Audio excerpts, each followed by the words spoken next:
All right, Jastin. A through Z. P. Thank God. That is literally the only fucking letter I had a damn thing for. Nice. Last week when we recorded, I said that it was more or less rumored that Pedro Pascal was the favorite to become Reed Richards. And it is now more or less official. Pedro Pascal will be Reed Richards. I'm down for it. It is rumored that Vanessa Kirby will be Sue Storm. What's his name? Quentin Nelson? The guy from Stranger Things that played Eddie. What's his name? Joseph Quinn. Yeah. Yeah. Quinn Johnson. He's rumored to be Johnny Storm. Or in the lead for Johnny Storm. No fucking clue who's in the lead for Ben Grimm, a.k.a. The Thing. Javier Bardem is in the running to play Galactus. Okay. And that's all I got for that. But so far, that's the way it's shipping up. Mads Mikkelsen is rumored to be possibly in the running for Doom, which you may remember him as random, whatever the fuck his bad guy name was in Doctor Strange. I do like the fact that Marvel's like, man, we fucked up using really great actors for small little bitch ass villains that nobody gives a fuck about. So let's just bring them back. I mean, they wasted Mads Mikkelsen playing, bad guy sorcerer number 1 in, Doctor Strange. Like, I know technically that character has a name. I also know no one knows it. Yeah, I don't remember. Exactly. No one knows the villain's name in Doctor Strange. So. But yeah, that's so far what we got as far as big news. I did find, I did hear on another podcast called The Weekly Planet, during their known segment of Hot Scoop or Shot of Poop. I hope I did all their criteria right when you're supposed to give them credit during this segment. But anyway, they had more or less somebody write in saying that they are familiar with the contract that Jonathan Major signed for to play Kang. And supposedly part of the contract does stipulate that no one can play Kang but him. And because of the inherent characteristic of Kang, that there's just all the variants of Kang. So it's more or less like writing into the contract that any variant of Kang would still be played by him. So in doing so, that logic limits, or that contract logic limits what Disney can do when it comes to possibly replacing him. So that is why supposedly they're just switching gears completely and getting rid of Kang. So. Wow. Well, that would makes make a little more more sense. sense. Yeah. Yes, sir. And I mean, but the thing is I doubt Disney just completely flat signed that, though. I guarantee there's going to be some sort of morality clause or what's it called? What's the word when you make somebody look bad? I don't know. Like a defamation? No, not technically defamation, but it's the type of clause essentially if you make Disney look bad, they can get rid of you for cause. So it's this type of thing right here. But I mean, I know part of it is, like I said, they're waiting for the trial, which is in December, all this other stuff, but with everything still being up in the air, they've got to move forward with something. I mean, they've got nothing coming out, just nothing. The biggest Marvel release to coming up is technically Deadpool 3. And that's not even a traditional MCU movie. So, Who knows? But Strange times are afoot. yeah, they are. Oh, I do have an update on the newest Game of Thrones book. George R.R. Martin came out today saying nowhere near fucking done.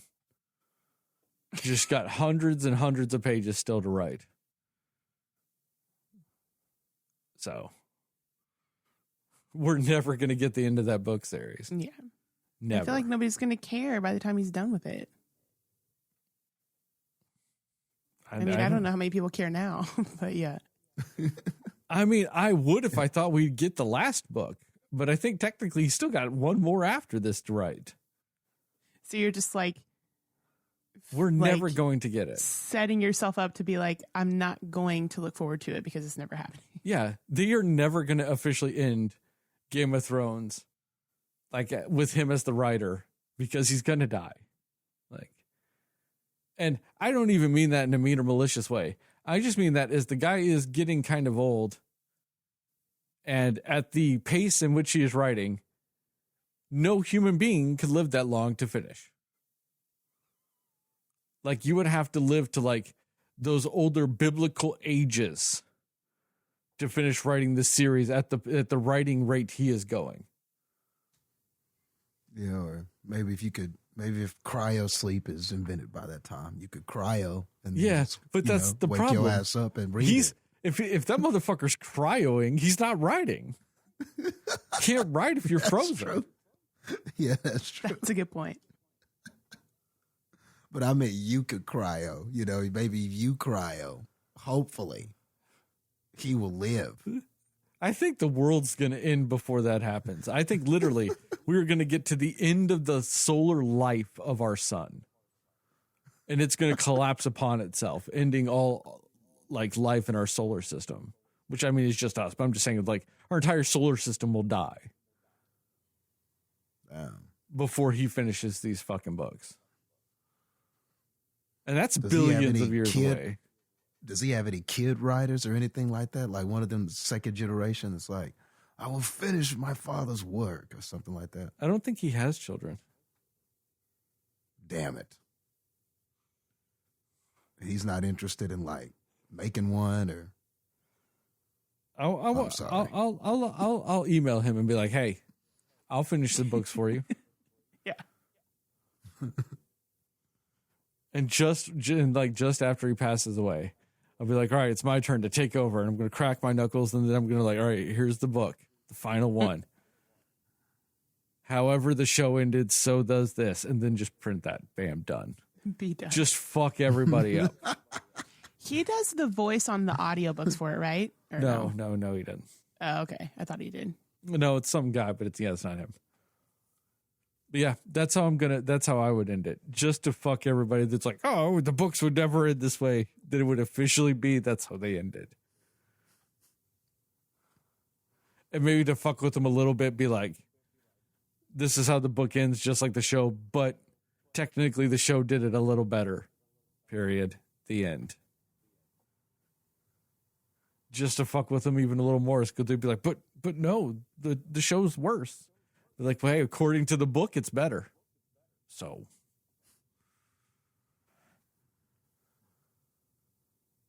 Man. Well, I wish he would finish them, though.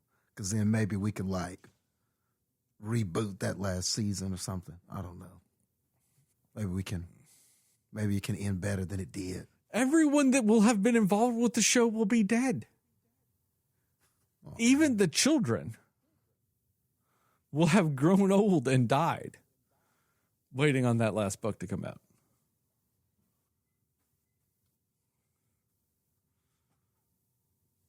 No hope. That's all I'm saying. No hope. No hope. You guys got any news for us?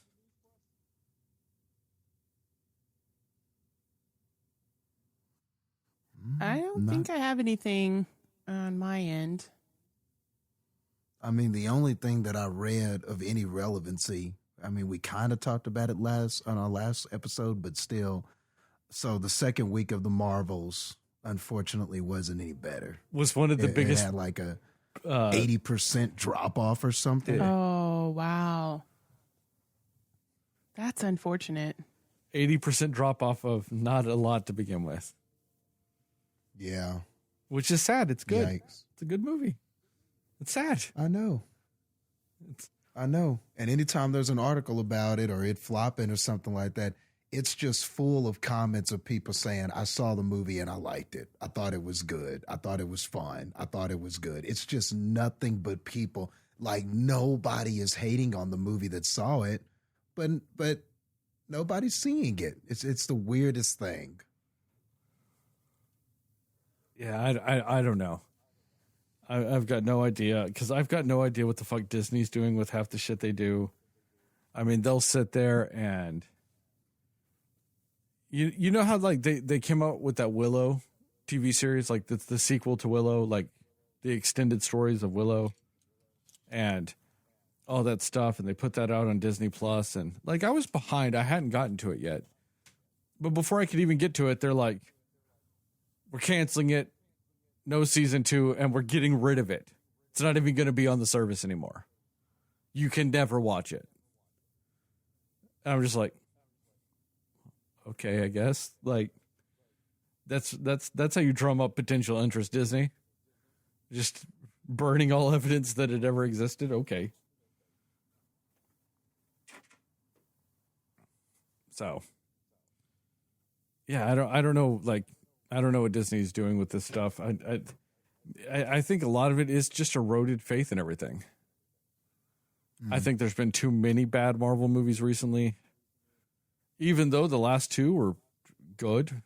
I mean, but Guardians 3 didn't do as good as the other ones. You know? Yeah. I mean, I'd at least argue that regardless of anything, it's better than Guardians 2. You know, like I'm not expecting it to hit Guardians 1 numbers, but it's better than Guardians 2, and you know, we get nothing. And I mean, was Ms. Marvel a big hit? I can't remember if it did well. We don't know, because Disney fucking hides all their numbers on Disney Plus. Yeah, right. But they also did release it during the summer on ABC. It was airing like an episode a week on ABC, but that was also to fill the content gap created because they didn't have any fucking shows because the actors and writer strike. Yeah. Okay. But also as a way of promoting the Marvels. So I don't know. Yeah, because I was wondering about that, and then also the fact that there were so many people who didn't like Captain Marvel in general, and if those are maybe some factors. But Yeah, I have no idea. But that's the thing, is this movie's getting nowhere near the backlash Captain Marvel got. So I have no idea. I just, no clear cut like rhyme or reason outside of, I mean, movies in general aren't doing that great these days. Yeah, a lot of movies have been hit. You know, we were talking about Mission Impossible. We were talking about even Trolls didn't do well either, did it? I don't believe so. I mean, I forgot there was quite a Troll few movies until you said that. Didn't I make See, fun of it exactly. last weekend or 2 weeks ago or something? I made fun of yeah, that I think movie. you did. And Yeah. I completely still forgot it existed. Yeah. I've seen like one promotional thing for it, and that's about it. Yeah. And then what was that Pixar movie, the Elemental movie that came out? That one didn't do ended well. up doing okay in the end. It did? But it stayed in theaters for like 3 months. So it just ended up being like an okay return. Not great. Not like gangbusters, like, oh my God, it's going to save Pixar. It's just not a complete financial loss in the end. But it took months. And that's the thing, is I don't think it ever had the dropout that this had, or drop off that this had. You know? Because it didn't start that high, and so it just kind of maintained. You know? It was just doing 30 mil a week, you know, just kind of cruising. Never number one, never the biggest movie of the week, but just kind of cruising. you know, but this, like, that's a drop. Like, that means less screens, less everything. Like, it's going to be hard to recover at this point. I mean, we'll see. This weekend is what's going to determine it, you know, like. Yeah. With the holidays and stuff, it might get some help, but shoot, I don't know, man. And so much has happened with this recent like line of movies. Just now that you're connecting to TV, and you got all these other things you got to watch in order to be able to follow the movie and stuff like. I don't know. Maybe I just feel like the public has changed, man. You know, the COVID, and then it came out like right after the strikes. So I don't know how much that affected the ability to market the film and all of that kind of stuff. You know, any kind of promotional stuff you could do with people and shows and stuff. I wonder how much the strike affected that also. So I don't know. It's just a bunch of factors, man. The sad thing is, I think they all just added up. The sad thing is if anything should be strike proof when it comes to like releases, you would think a Marvel movie almost. Just a Marvel. Like, it would have just enough built-in publicity to where it would, you know, be not as highly, you know, like maybe box office suffers a little bit, but you think it just weather it a little bit. You know, I got no idea on this. Like, just nothing about it. Like, or maybe the hard truth is just it can't just be Marvel anymore. You know, not every Marvel character can do what a Spider-Man can do, or what Batman, or what, you know, I mean, and even though Batman's DC, but still, you know, you got those characters where when their movies come out, it's almost like, oh, it's going to make money. It's going to have public interest. People are going to go see it. Kind of like, oh, it's Spider-Man. I'm going to go see that. But maybe that's just what it is too. It's like, if it's not Iron Man, if it's not Spider-Man, if it's not, you know, Captain America, if it's not, you know, if it's not those people that you made all this money with, then maybe it just doesn't have that following or interest for people, I guess. I mean, I'd even just say, though, that like right now, I mean, there are only 2 franchises in all of comics, or whatever you want to call it, that you can make movies based on their villains and just say that's fine. And that's because they are a big enough property regardless. That's Batman and Spider-Man. Yeah. They're not making Lex Luthor. They're not making Brainiac. They're not making any of that shit off Soups. You know? Even with Iron Man, they're not making, you know, Fing Fang Foom or MODOK or yeah, that's true. Mandarin. They're not doing any of his villains in solo movies. That's true. You know, they're not trying to make some sexy movie about this guy that becomes a MODOK at the end. And he's the, you know, the tragic tortured soul that becomes a murder robot.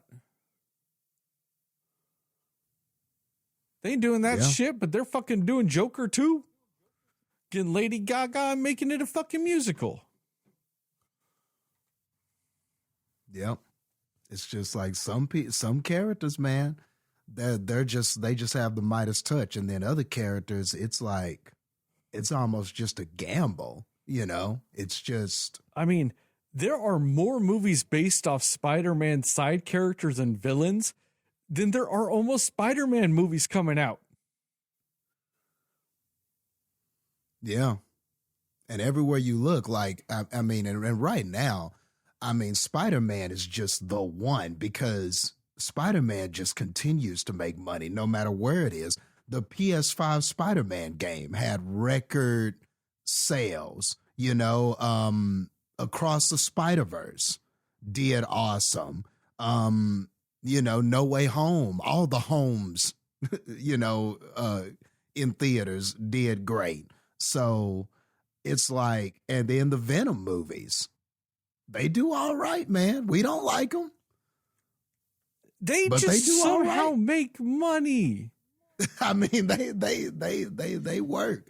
So I don't know, man. I think it's becoming a thing where it can't just be Marvel. It's who is the character that this is about. Now, with them sort of bringing back the X-Men, I think the X-Men is whenever we finally are just doing the X-Men, I think that that's going to be a real indicator of what's happening, because a lot of people like X-Men. A lot of people are into X-Men. If that comes out and doesn't make any money, I'd be really surprised. Like even the Fantastic Four, I feel like is a gamble still. That's still, to me, as much of a gamble as something like Captain Marvel. But if X-Men comes out and doesn't make any money, I'd be really, really surprised. Like shocked almost. That can't make any money. Who's the team though? Yeah, I don't know. And that's my point. Yeah, you're right. X-Men First Class did not do that good. You're right. If it's not Wolverine and Friends, if it's not X-Men Wolverine First and Class Friends, is hands down the best X-Men movie out there. I agree. Yeah. Yeah, it is. Now, not of the franchise. I know I have my gripes with it, but it'd probably actually be Logan. But you know what I mean. But like X-Men movie, Logan. It's First Class. Yeah, but X-Men movies, yes, I totally agree. And I totally no one agree. fucking saw that movie. No one. And it's not even close. That movie is utterly fantastic. X-Men First Class is the only X-Men movie I go back and will watch. I don't even watch any of the other ones. And there are 6 other ones. And I will watch one of them because it's good. You know, I mean, it's so I might disagree with you, Jastin. I don't know. I think it's got to have Wolverine in it, though. I mean, if he's not there. But where you run the risk of Wolverine is it's not Hugh Jackman. Yeah, if it's not him, which I mean, he is going to be in the Deadpool. So. Yeah, and I think that's a last hurrah, dude. I think that's a. You think so? You think that might be like it? Yeah, so I've got a working theory, and it's not based on just me like sussing stuff out. Some people have talked about it. I've looked into it. I agree with these people.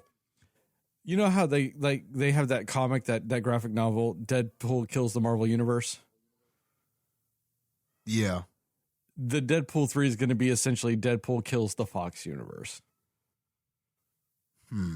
Like it's the erasure. He's going through and killing the Fox Marvel Cinematic Universe type of thing.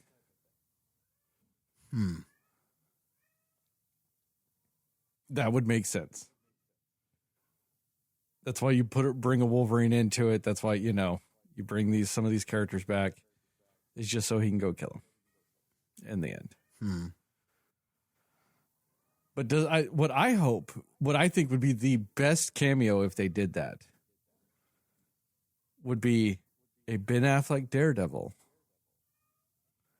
and an Eric Bana Hulk. That'd be pretty cool. That would be pretty cool, yeah. Yeah. Yeah. Like have the Hulk like just start beating up Deadpool, and he's like, "Why are you so emotional?" And then the Hulk starts to cry and unhulks, and that's when Deadpool kills him.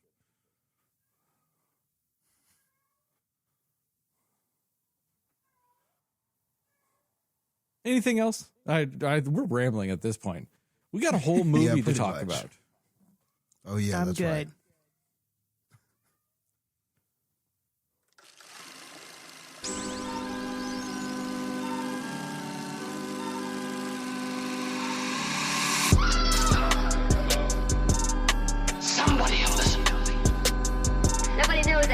it's you. All right. Are you ready? Yep. Come on. Cinema Slayers.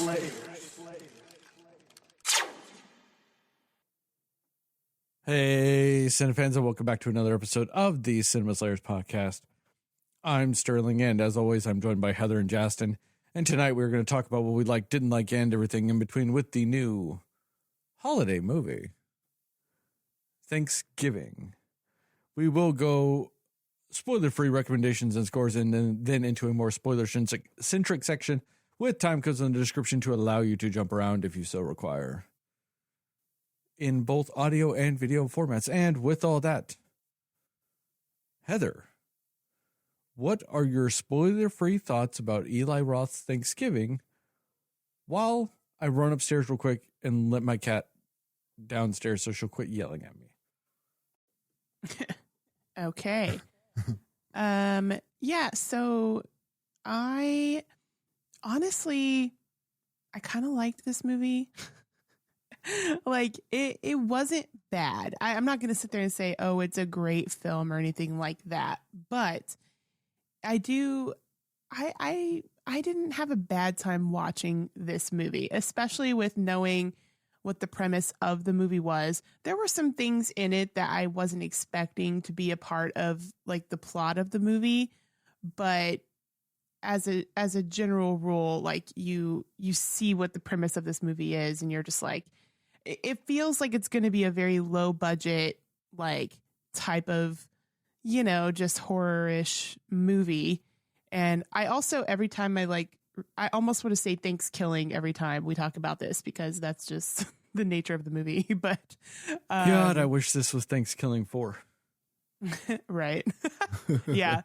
But yeah, like I think it did some elements really well. I think the part that what it felt like overall to me was that it felt more like a low budget horror film that had good acting in it, if that makes sense. I mean, or at least decent enough acting, solid enough acting to be able to carry this movie for what it needed to be.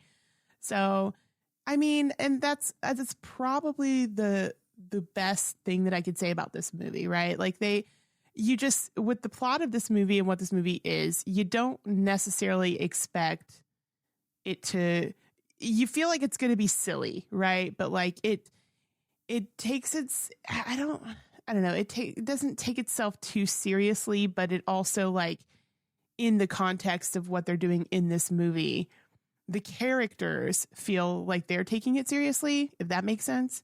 So it's just it just works. Somehow it just works how they do the characters and what they do in this film. I think it had some interesting kills that it does. I will give it that much for it, which were sometimes funny and sometimes, you know, gross. And yeah, but I mean, it had interesting ideas for their kills. So, I mean, and I feel like, yeah, I don't know. I think that at points it was a little bit predictable, yes, but you kind of, at least for me, I went into this movie sort of expecting that it was going to be a little bit predictable. I mean, it's a slasher film just set around a holiday, you know, so it's not like it's overly complicated, or it's not trying to be like this psychological thriller or anything like that, really. It's just a slasher film, and it just kind of, it worked for what it was, you know. Like I was like, when I heard people saying that this is actually pretty decent, I went into it like, okay, I'm kind of excited to see it now. And then I saw it and I was like, I get it. Like, I get why people do like it. I still have issues with it, and I'm not going to say it's a great film, but it was fun. It was a good enough film for what you would expect something like this to be about. So yeah, it was all right. It was not a bad time at the movie. Jastin, go. Yeah, as far as my overall thoughts on it, I enjoyed the film. I thought that as far as slashers go, I'm trying to remember the last slasher I saw that I thought was this good. I mean, and I'm trying to, and I'm like, I don't know, 2018 Halloween. Like, I'm trying to think of what else, or maybe that Christmas. I'd say Totally Killer. Yeah, that counts. That counts. It's, yeah. It's not wholly a slasher, but the horror elements are slasher based. You know. Yeah, it's in there. Yeah, I guess because I'm thinking about the sci-fi stuff too, with the time travel and stuff. So it didn't immediately. Yeah, it didn't immediately come to mind. But I would say for this one, but this is definitely more of a traditional slasher. Yes. You know, you're in one place. There is one, there's a killer. He's doing stuff. He or she is doing stuff. And we've got all these characters sort of centered around it. So this is definitely like traditional slasher. And I think if I'm looking at something specifically there, I would say maybe like 2018 Halloween. That might be the last like traditional slasher like this that I thought was good, but I think that this is good. And I think that that's because you also maybe have not watched the last two Scream movies. That's true too. I have not seen those. So yeah, I'm not saying all of them that exist. I'm just talking about, I know. I'm just trying I'm trying to think between that, like just the time frame, in the time frame. I'm just trying to think of those. I got you know what I mean? I mean, technically, no, but like, so Violent Night doesn't count. Smile doesn't count. Megan doesn't count. Barbarian plays into some horror or some slasher elements, but it doesn't really count. Bodies plays on slasher tropes, but once again, not a slasher movie. Black Phone is one that might be kind of up in the air. It follows the slasher elements with how the villain presents himself. Yeah. But also not really a slasher movie. Fuck, Jastin. What about, okay, I've got one for you. What about X? Okay, that was Fair definitely traditional slasher. So, okay, I would say that. No. then. Okay, but just for context, I went back a year and a half to find one. Like, okay, yeah, it's been that long since that came out. Damn it, I guess it has. That doesn't disprove your point. I'm just now pointing out of what we've done, and talked about and stuff like that. It's been about a year and a half since one's good, like you're saying, for you. Like, just for frame of reference. Yeah, and I never saw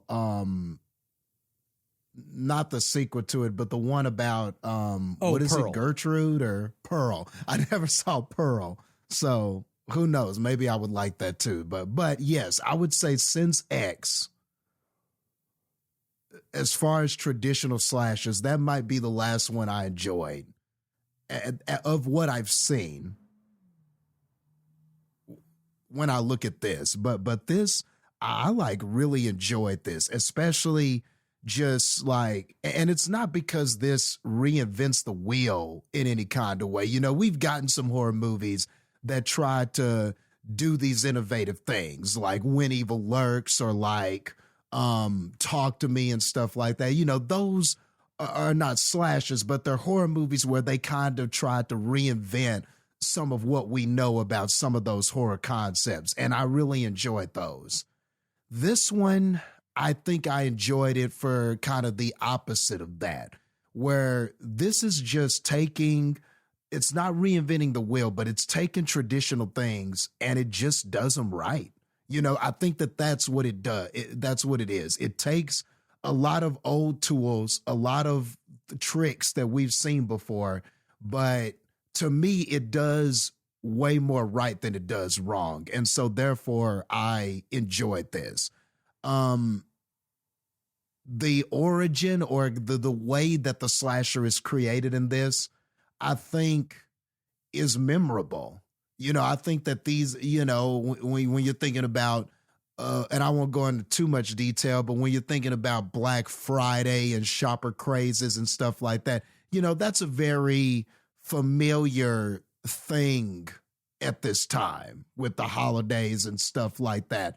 So there are a lot of memorable concepts in this, that I think people, I could see this being one that slasher people like revisit. This could be one of those holiday movies I could see revisited by people because it has all the themes, but to me, it takes a lot of things we're familiar with, memorable concepts, and just uses them to sort of to further accentuate this slasher character. And I think it all goes together in that way. So I liked all of that. I liked the slasher's why in this.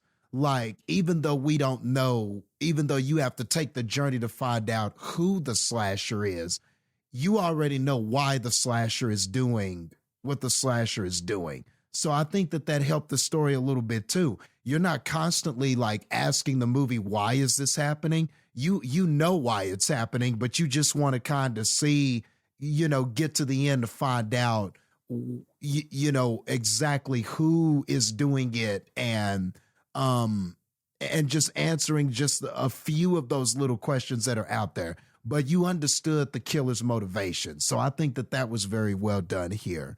And then on top of that, kind of like what Heather was saying, I don't think that the movie takes itself so seriously that it doesn't have any fun. I think that the movie has a lot of fun. I could just tell that Eli Roth was having a good time with this, like from the jokes to some of the comedy of this and the comedic timing that some of the characters have, and some of the situations that, even though they're bloody, but they're also funny in a way.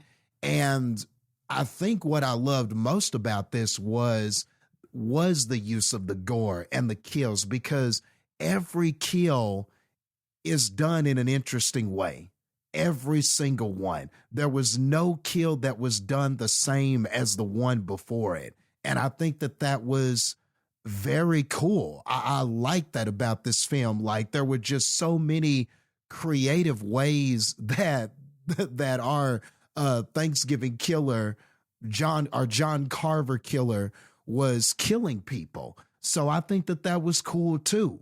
And when you look at the killing methods, they also serve as little tidbits and little clues of who it winds up being at the end. So even if you may have saw it coming, or you may have predicted that this may be who it is, I think the movie purposely lays down some things so that by the end, you're not angry that you figured it out, or you're not angry with who it is. It all kind of makes sense, when you get to the end of it. And other than that, I think that the movie is just a lot of fun. I enjoyed the characters. I liked a lot of the acting. Maybe you could say there were a few standout actors, but for the most part, everybody kind of fulfilled their roles in this. And as it's going along, I think it remains fun and intriguing throughout. I think that they did a good job of there being sort of this mystery, but people are being killed and everything, and you understand what the plan is, and just seeing it unfold is kind of fun. So yeah, I really like this. I thought that it was, even though it's not the most innovative film in that way, because yes, it's a holiday themed slasher movie. We've got a million of these, but it does enough things right. And it has a certain style to itself, and it had a certain comedy to it, and it has a certain level of fun to it. So yeah, overall, I was feeling it, man. I really enjoyed the ride that we took with this. Well, not only is it a slasher movie based on a holiday, it's a slasher movie based on a holiday based on a fake trailer for another movie. Oh yeah, I didn't mention that, but yeah, the Grindhouse, which is pretty cool that this came from that, There's actually been a few. Hobo with a Shotgun, Machete. They've done a few, Yeah. But I kind of see points of what both of you said. I mean, I think it does the slasher things right, but I expect more from Eli Roth, though. I expected a little bit more elaborateness to the killings, just based on what we've seen from that man before. I ultimately came out of this thinking this should have been on streaming. It shouldn't have been a theatrical release. It should have been a streaming movie. I get what Heather's saying with the acting, though, because I think that this would have been just a whatever fucking, straight to DVD slasher if it didn't have the actors it had.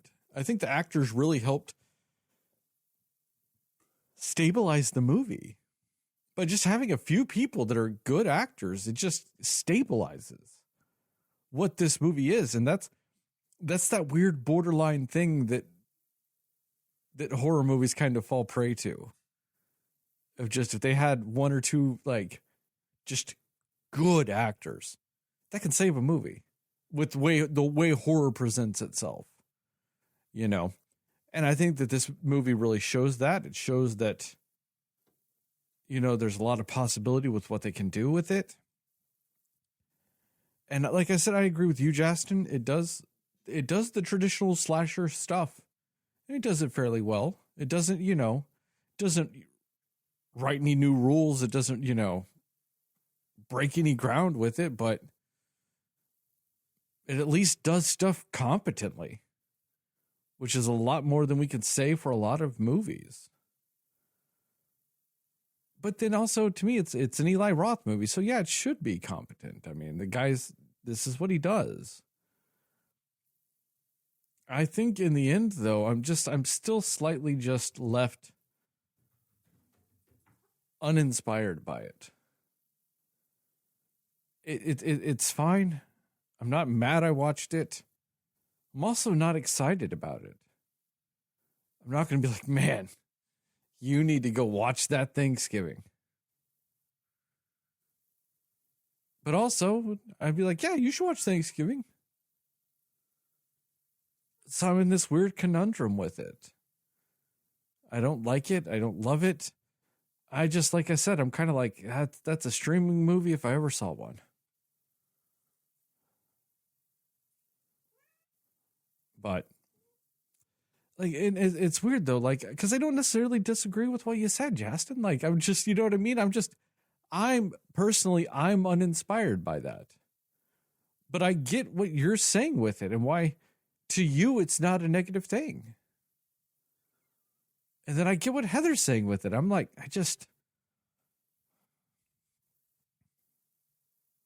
I feel very torn with this movie.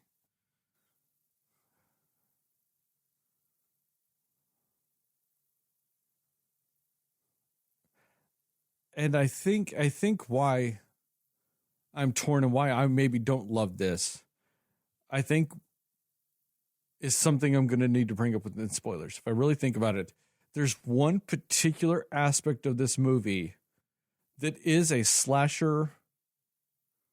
I don't want to say trope, but like an element of slasher movies that I think that this movie did not succeed at. And I think actually did fairly poorly at. And I think maybe that's what takes me out of it with this. Yeah, so I'm going to leave it there. Recommendations and scores? Yep. Recommendations and score. Jastin, go. Yeah, I'm going to recommend it. I think that especially because with all of the like PG-13 horror movies that have a tendency to come out and stuff like that, we've seen quite a few of those. We've had a lot of those types of films come out. And I think if you're that person who's kind of have that hunger you for some R-rated slasher stuff, you like your horror a little more gory, you kind of want it a little more bloody. You want the kills to be a little more like gruesome and like, damn, he did that.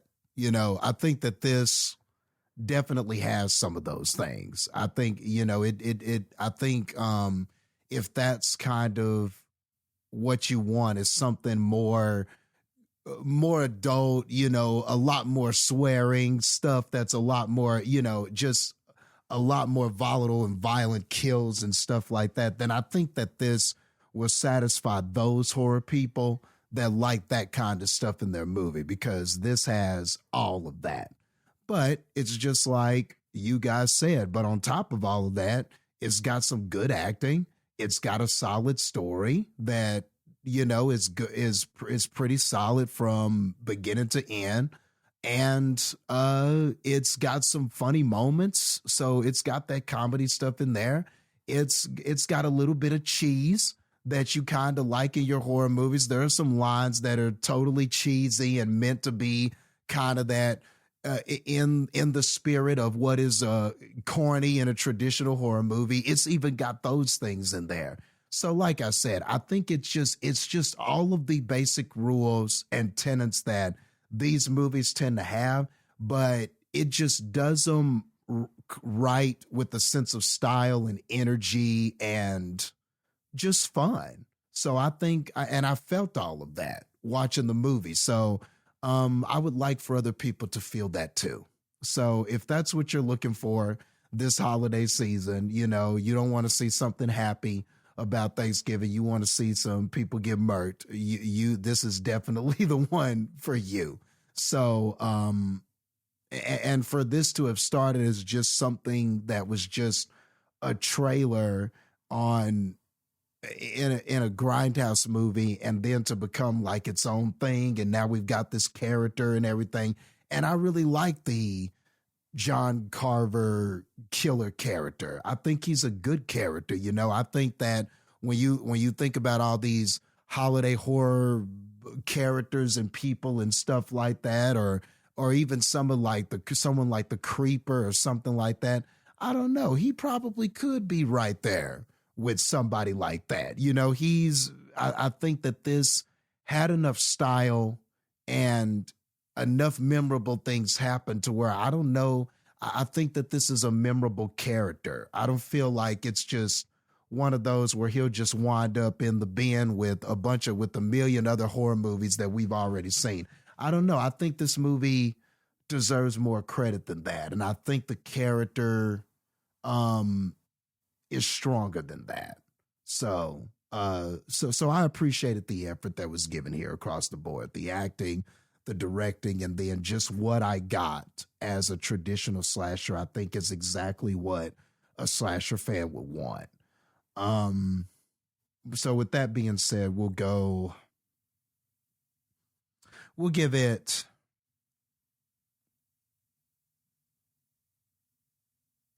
We'll give it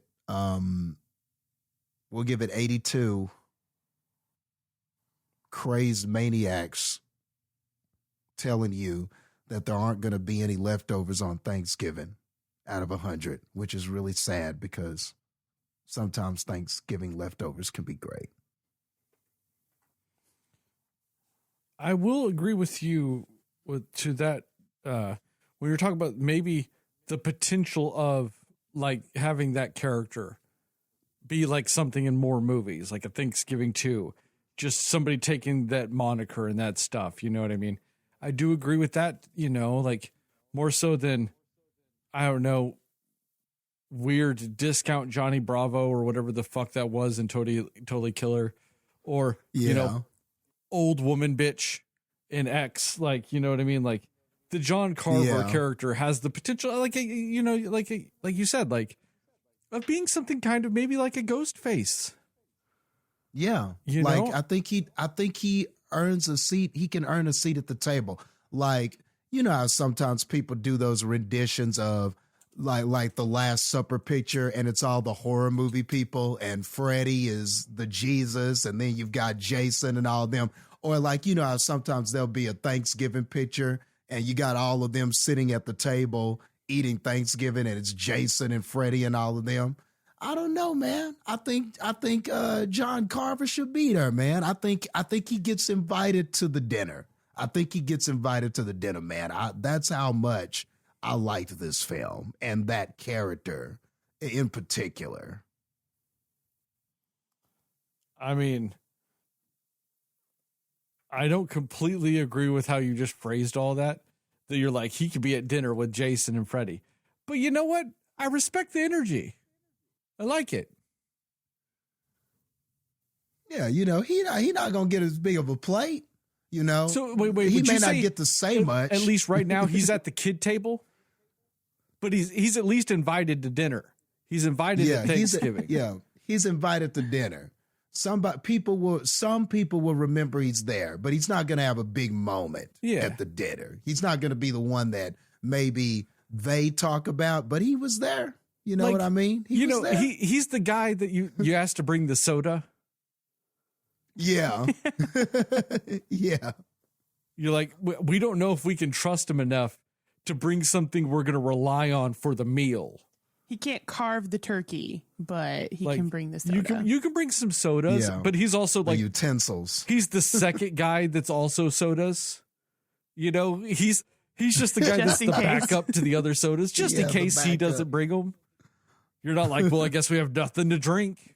No, you got drinks. Yeah. Okay. Yeah. That's a great analogy. I can dig that.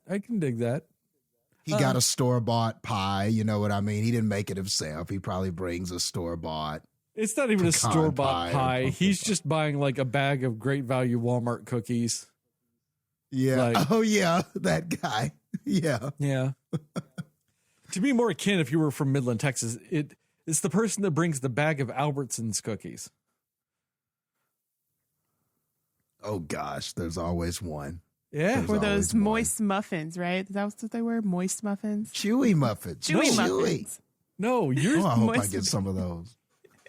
Whatever kind of fucking muffins Jastin brings, don't eat them. Moist, chewy. I don't remember what it was, but it was something like that, and they both sound gross. Is that why your family always travels on Thanksgiving? They're like, we don't want him making food. Just let's get him somewhere else. They won't let him on a plane with no damn chewy muffins. Let's get the fuck out of here. Oh, they don't want me making anything. I just think that'd be kind of funny if they're like, Jastin, bring a dessert, and you're like, all right, I brought my world famous chewy muffs. Okay, I can't say chewy muffs. That's a bad one. But chewy muffins, and they're like, yeah, you can't say chewy muffs. Yeah. We're gonna have to avoid that. Oh God. But yeah, that's what Jastin brought one year, and then they're like, or never again. So they're like, well, what else could Jastin bring? And you're like, I could bring some salmon. And then they're like, all right, I guess we're going to Houston for Thanksgiving from now on. Just so we don't have to rely on Jastin to bring anything. That, you know what? I accept that. I accept that. No, you wouldn't want me cooking anything. And then you'd have to wait till late in the day to eat it because you would have to fast with me too. So see, I think people would just be mad at me. I wouldn't be the. You sound like a good time at Thanksgiving. Yeah. Don't I sound like the best? I'm sure you probably eat your fill of Thanksgiving food though on a holiday. Yeah, I will. But normally it's like the big portion of it is healthier. I'll try to do the meats and the vegetables, but I'm not gonna lie. When it comes to the pies, when it comes to the, I'm gonna get my pie. Yeah, I'm gonna get my sweet potato pie. I'm going to get a little bit of pecan pie. I'm going to get some of that stuff. You know what I mean? You got to. And some rolls. And rolls are the devil for me. I hope you get a stale one. Eat them and eat them. I was going to say that too. I hope you get a stale one.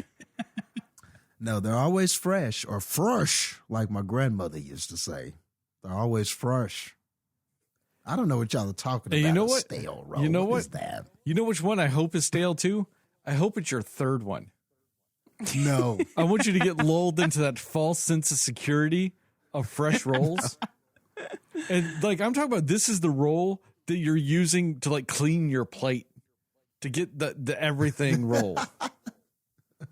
You know exactly what roll I'm talking about too. That clean I your know. plate. Everyone roll. has that roll. That roll to just absorb all of your dinner, to be like, the ultimate roll. And it's just going to be stale. No. Don't put And that it's going to hex on hurt. me. It's going to hurt a little bit more just because it will have gravy on it. It will soak up some of the gravy and yet somehow be stale.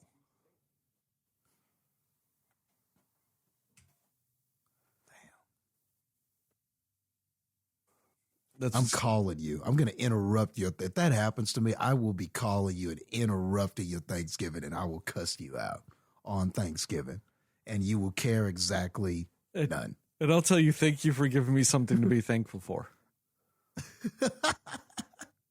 on this day of things. Damn. Yeah, I've got a lot of pressure on Thanksgiving this year. I'm actually one of the people making one of the mains. Uh-oh. You got one of the big meats. Oh, you on that main status. I see you.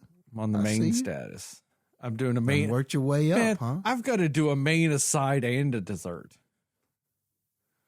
I've got to hit all three. Trifecta. Oh, well, and I'm bringing one of the apps. So, like, one of the things my family does, and I mean, this isn't anything. It's just like a bowl of cashews and like some shrimp cocktail, sitting out. That's just something they always do. Like, but I also had to pick up the cashews because, so, it's one of those means. So I'm actually still bringing the app too. I'm bringing an app, a side, a dessert, and a main. A lot of pressure on this Thanksgiving. Man. Well, you better be game, man. You better put your game face on. All I Have know you started on any is of I'm that? bringing. I mean, I've got the shit.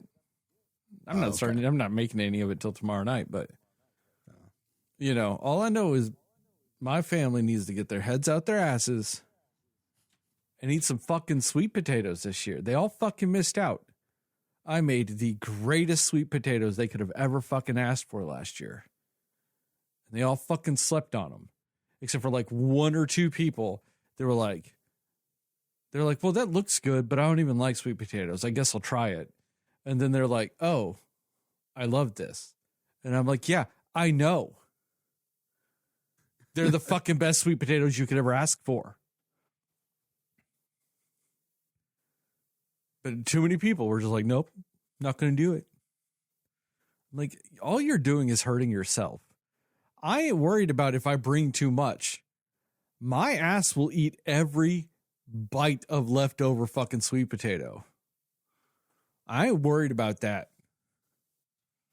I'm just trying to spread joy on this, this holiday of thanks.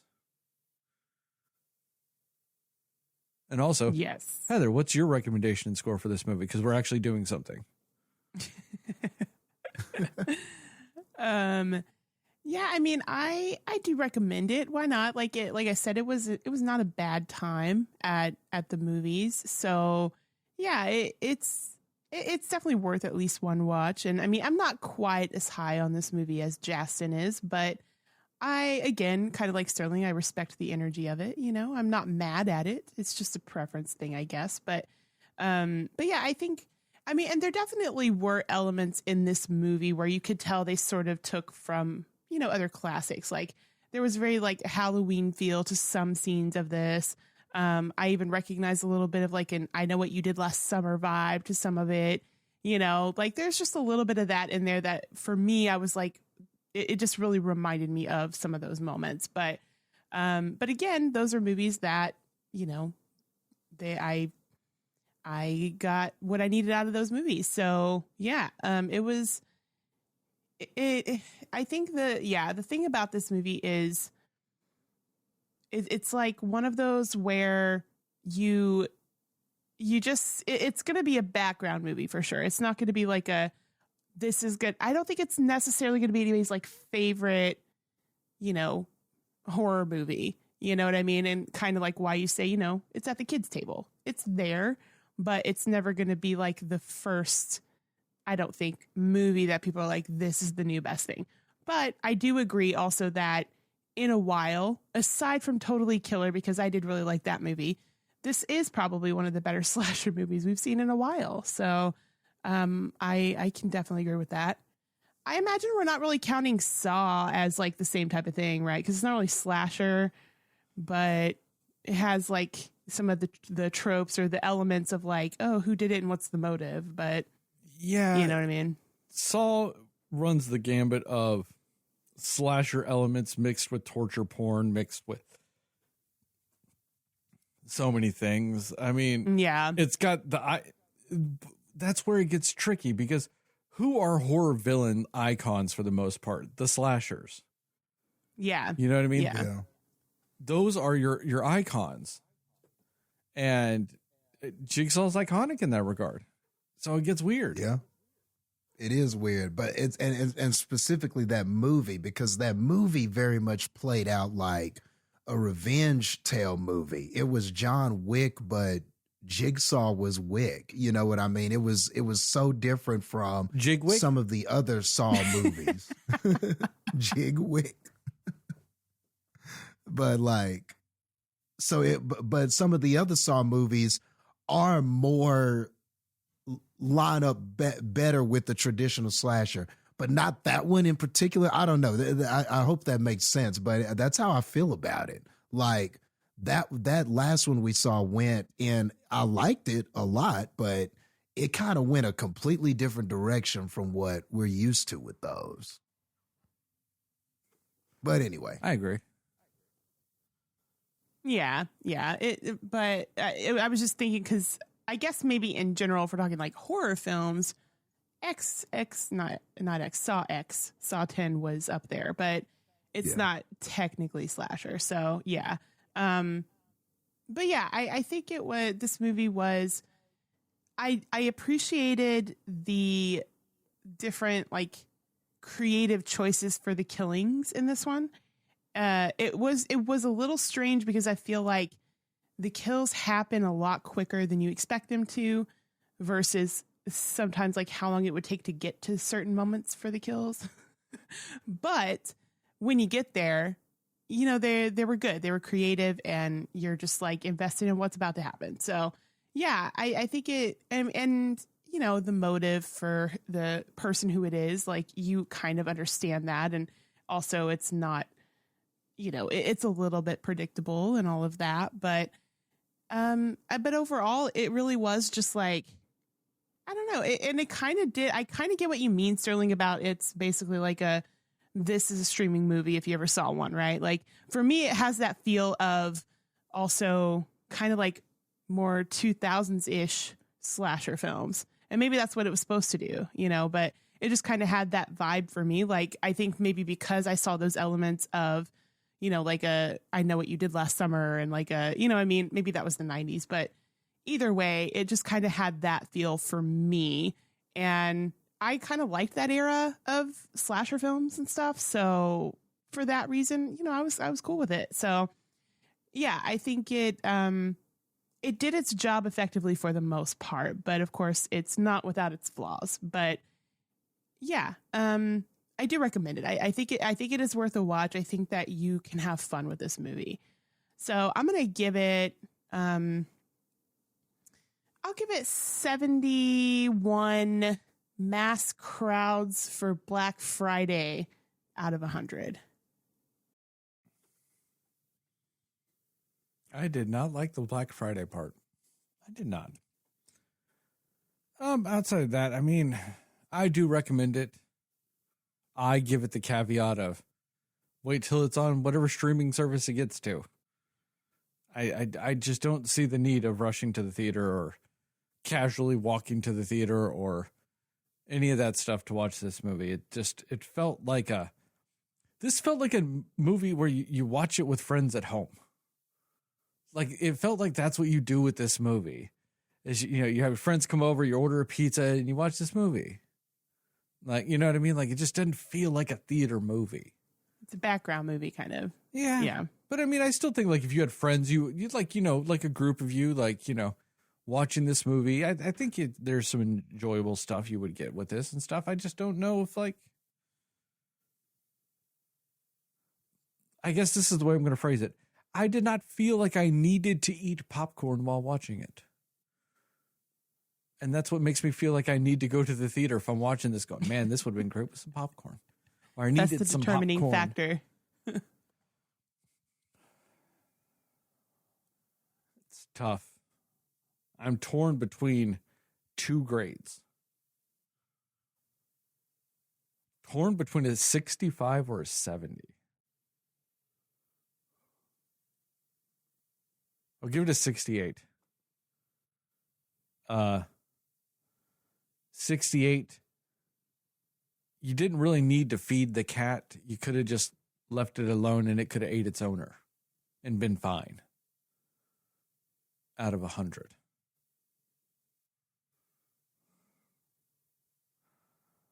Cinescore for this is 74. So it literally hit the exact same Cinescore as Totally Killer. Nice. Spoilers? Yeah. Yep. Spoilers. My big thing with this movie is all the red herring aspects of this movie of like, maybe this guy's the killer, maybe this guy's the killer, even though like there's really only one person that could have been the killer. Like all the red herrings were bad for like very specific reasons. Most of the red herrings they tried to throw out there had drastically different body types than the killer did. Because the killer's wearing like fairly like tight black spandex, like that type of thing for most of the movie. And they're like, oh man, what if it's this store, like ex-store manager? Or what if him? He's a bigger guy. Obviously wasn't him. And they're like, well, what if it's the pitcher guy, like the ex-boyfriend? What if it's him? Oh, the guy that's an easy 8 inches shorter than the killer? And they're like, oh, well, what if it's the other boyfriend? I'm like, oh, the other boyfriend that's a good 25 pounds smaller than the killer? Like, none of the red herrings physically fit the build of the killer. In That's this movie, true. like, so there was none of that. That's one of the fun things sometimes in a horror movie. And like, you know, it was fairly straightforward. It was kind of fairly obvious who it was, and not necessarily in a negative way. This movie wasn't necessarily built on mystery as much as it was built on kind of motivation type of thing. And like the actions of the people being targeted. That was more of the motivation of this movie than necessarily just the mystery of who done it. Because you knew you were going to get it. You know what I mean? Like, you know, and it was kind of just like the unraveling of the secrets in the past and the darkness of the quote unquote heroes, if you will. It's like, you know, it's that type of movie. I guess that puts it akin to I know what you did last summer, that type of thing, like you were saying, Heather. It follows that line with it. You know, this isn't Scream. It's more, yeah, that's the thing. This isn't a Scream movie. This is an I Know What You Did Last Summer movie. Just different motivations, still the same type of movie. But yeah, that's what was kind of dumb with all the red herrings, because I felt like the movie was wasting my time with doing that shit. You know, when the manager guy puts on the mask and he's walking through the crowd at the parade and they're like, oh, what if it's him? What if he's going to be a killer? And you're like, it's just obviously not him. He's like a good 3 inches bigger than the killer, got vastly broader shoulders, and a good like 15, 20 pounds heavier. You know what I mean? Like, it just at no point did it ever line up. And it was just like such a waste that they were constantly doing that. Because I never felt like they were trying to do that for the audience, for the characters in the movie. I felt like they were trying to do that for the audience. And yeah, because if you're going to do it, you need to have like, yeah, kind of like what you said, like a more like obscure costume where it could be anybody kind of thing, you know? Yeah, you need to have some drapery. You need to have something like a little bit more loose fitting. You can't have it be skin tight black spandex. and then have your cast so widely varied that it can be only one person that fits that mold, you know. Like I said, like that just seemed like a wasted opportunity and also a waste of my time watching it. And then to the Black Friday thing, I think the Black Friday scene, to me, why it felt wrong to me was it was a little bit dated. Like, this movie is kind of a new, like, while the time frame of when the movie is supposed to take place is a little vague, it's still like that scene felt more relevant like 5 years ago. It just doesn't feel as relevant anymore. I just don't feel like Black Friday is a fucking thing that a majority of people fucking care about anymore. I know older people do. They're like, oh, but the sales. I think just the sheer encroachment upon Thanksgiving and COVID and all this other stuff. And like, I don't know anybody that gives a fuck about Black Friday like this, especially for no fucking waffle maker. Like, I don't know. Like, it just felt like that was a satirical bit of movie that was just timeline wise, as far as what we're like us as the audience watching, felt out of date, out of touch, and just too late.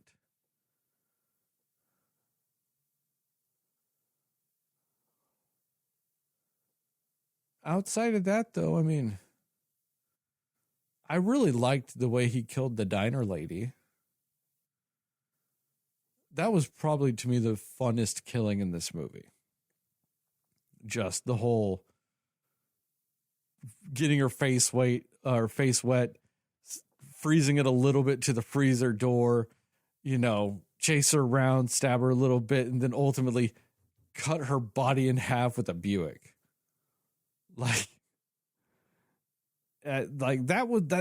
the type of shit I thought I was going to be getting from Eli Roth in this movie.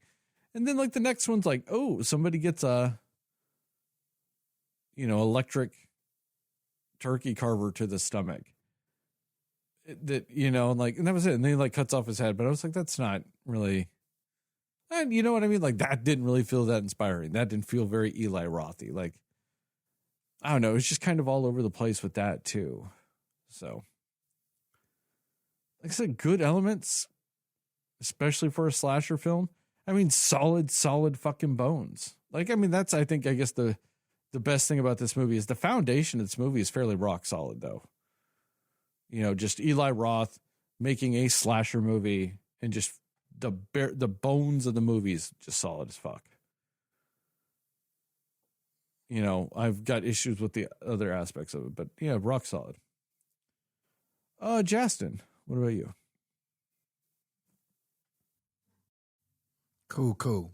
So I liked, interesting what you said about the Black Friday scene. I don't know, as much as I see it on TV and people talking about Black Friday sales and stuff like that, it seems like somebody still cares about it, because these advertisers are spending a lot of money to tell you about it. But maybe you're right. Maybe it's just in my life that I'm just like, you know what I mean? Like, maybe that is a me thing. Maybe just like in my life, I'm like, I don't fucking know anybody that does Black Friday. You know, but I'm also not, you know, a man of the people. but also with the advent of online shopping and things like that, you know, you hear a lot more people say, oh yeah, I'm doing all my Black Friday shopping online, because they don't want to be at a store and go through the craze like this.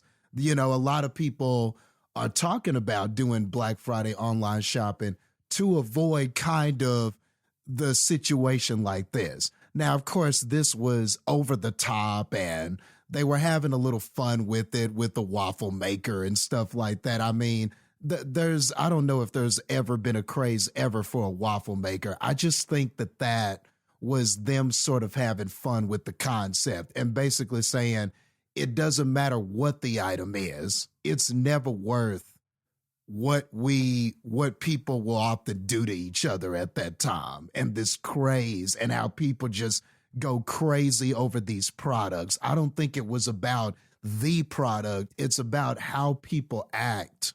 It's about what humans do over sometimes things that really just aren't that important. You know, I think it was very much a satire on that, and a message about that, and a message about like greed. You know, that's what this was about. That was the killer's motivation for revenge, and that's what we were trying to do here. So I liked the Black Friday scene because of all those things. You know, I like the craze. I like the people getting trampled. I like that somebody got trampled with a shopping cart, and then hair got stuck to the wheel, and a piece of, you know, and we got to expose the person's head. And I mean, it was just absolutely crazy. But I like that was where the villain was born, because even without knowing the villain, you knew that this was the origin story of it. And I think that was cool too. Rather than like it starting with us seeing a kill, or us seeing like somebody be Thanksgivinged, for lack of a better term, John Carvered, you know, I like how this started with an origin story. I like how it started with the story of this is when the monster was born. So that was cool too, in that way. That was kind of a fair assessment, though, Jastin, of the waffle iron thing. Maybe I was looking at it too much, just face value of it's a waffle iron. And if you do go satirical with it, that makes some sense. You know, that tracks that, like you said, it's the greed. It's the fact that it's free. One of the first 100 is free. It doesn't matter. Like, you know, it could be a free kick in the dick and people would line up for it just because they could also get sales. But, yeah, it's just that whole thing about the consumer, man, the crazed consumer that we sometimes could be. I mean, maybe at the heart of it, though, maybe my issue with the Black Friday scene is that's when they kill what's her name. And I knew it right before I got to this point. What the fuck is that actress's name? Gina Gershon. Yes, thank you. Dear God. I'm like thinking like Brooklyn Nine-Nine. Like I'm like got so much in my head. Like I'm like, I know exactly who the fuck this is. And like 2 seconds ago, I knew it. But yeah, they killed Gina Gershon in that scene. You fucking wasted her. You don't kill that woman in the first fucking 5 minutes of your movie. She's there till the end. I'm not saying she has to live, but she dies at the end at least. How dare you? Respect her, please. But hey, at least her death, really, you could argue, is the most significant death, because when we get to the end of it, we find out that was the motivation for who our killer is and everything like that. So I will at least give her that. You know what I mean? At least, yes, it sucks that she died early, but that was a meaningful death in this film. It was very meaningful, especially when you get to the end. So I'll at least give the movie that. I don't give a fuck about this movie's plot. I just wanted to look at her. Got it. Got it. But you're right. Yeah, I mean, no, you are right though. That death is the catalyst. Like you are 100% right with that. I might have just looked at it a little face value. You know what I mean? Like, because like I said, I felt like it was out of place. So it being out of place, I'm not really looking for it because I'm feeling like it's weirdly there. So anyway, continue. Sorry. Okay. But yeah, just to say that about the beginning. So there were like a lot of things that I liked about that. I liked how this went down. So that's the cool thing about it, is that even though I didn't know who the killer was or killers, because, you know, you didn't know if it was going to be one person, two people, and there were so many suspects that you didn't know what you were going to get to the end. So it was kind of like, okay, is it going to wind up being two people on a team? You know, we've seen so many of these sort of slasher mystery movies that I wasn't 100% convinced that it was one person. You know, I wasn't sure. You know, I didn't know exactly if the movie was like all of these people are suspects, or could a pair of these people be suspects, or could it be somebody helping somebody else? You know, I wasn't 100% sure with what the movie was doing.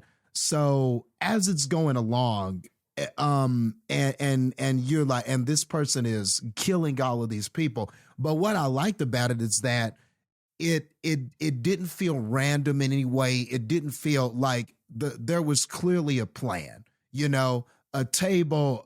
He sent a photo to all of these people with a picture of of a Thanksgiving kind of made table with all their names on it. So everybody was a target. You know, it felt like the people that were being killed were specific. There was a target. And I like that. I just knew, even though I didn't know the killer, I knew exactly what the killer was doing. I knew why he was targeting certain people. And so for the characters, you know, even though they're trying to figure it out themselves, I like the fact that the investigating that they were doing was just sort of tying up some loose end things that maybe you didn't know. Like, oh, these people were there, or you know, the Ryan character looks like he knew somebody else who was associated with it, or, you know, they were caught on camera doing, you know, as they're going through kind of trying to figure this thing out too.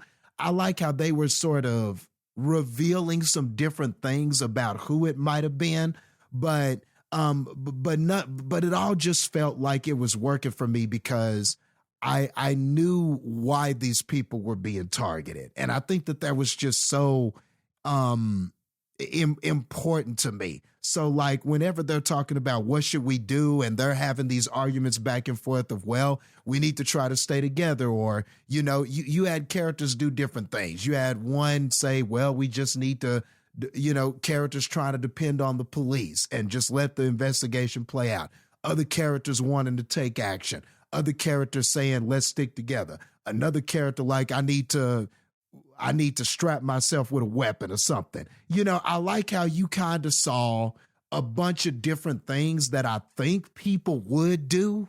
Like in this case, like for the most part, like, you know, you saw different viewpoints in the different characters of what a person might do or might say. Another, you know, that Russian girl and her father was like, we're leaving, we're going to Florida. You know, we got to get out of here. You know, there were characters trying to leave. You know what I mean? Trying to leave the situation, but unfortunately, you know, they still got carvered anyway. But I just like how you saw all those different elements, all those different angles. It didn't feel like, did some characters make some questionable decisions? Probably, but there was no questionable decision made that just sort of took me completely out of the movie. You know, there are some where I was like, well, I don't know if she should have just stayed in this hallway alone while her friends walk off. You know, there were a couple of times where something like that happened, but nothing, I think, so crazy where I was like, well, that's dumb. And it just sort of like took me out of the movie, which sometimes these movies have a tendency to do, you know, because it's kind of hard to believe by the time the umpteenth person has been killed that why are these characters all trying to still do the same thing? You know, sometimes movies, it's a glaring thing that kind of sticks out to you. But nothing glaring with this.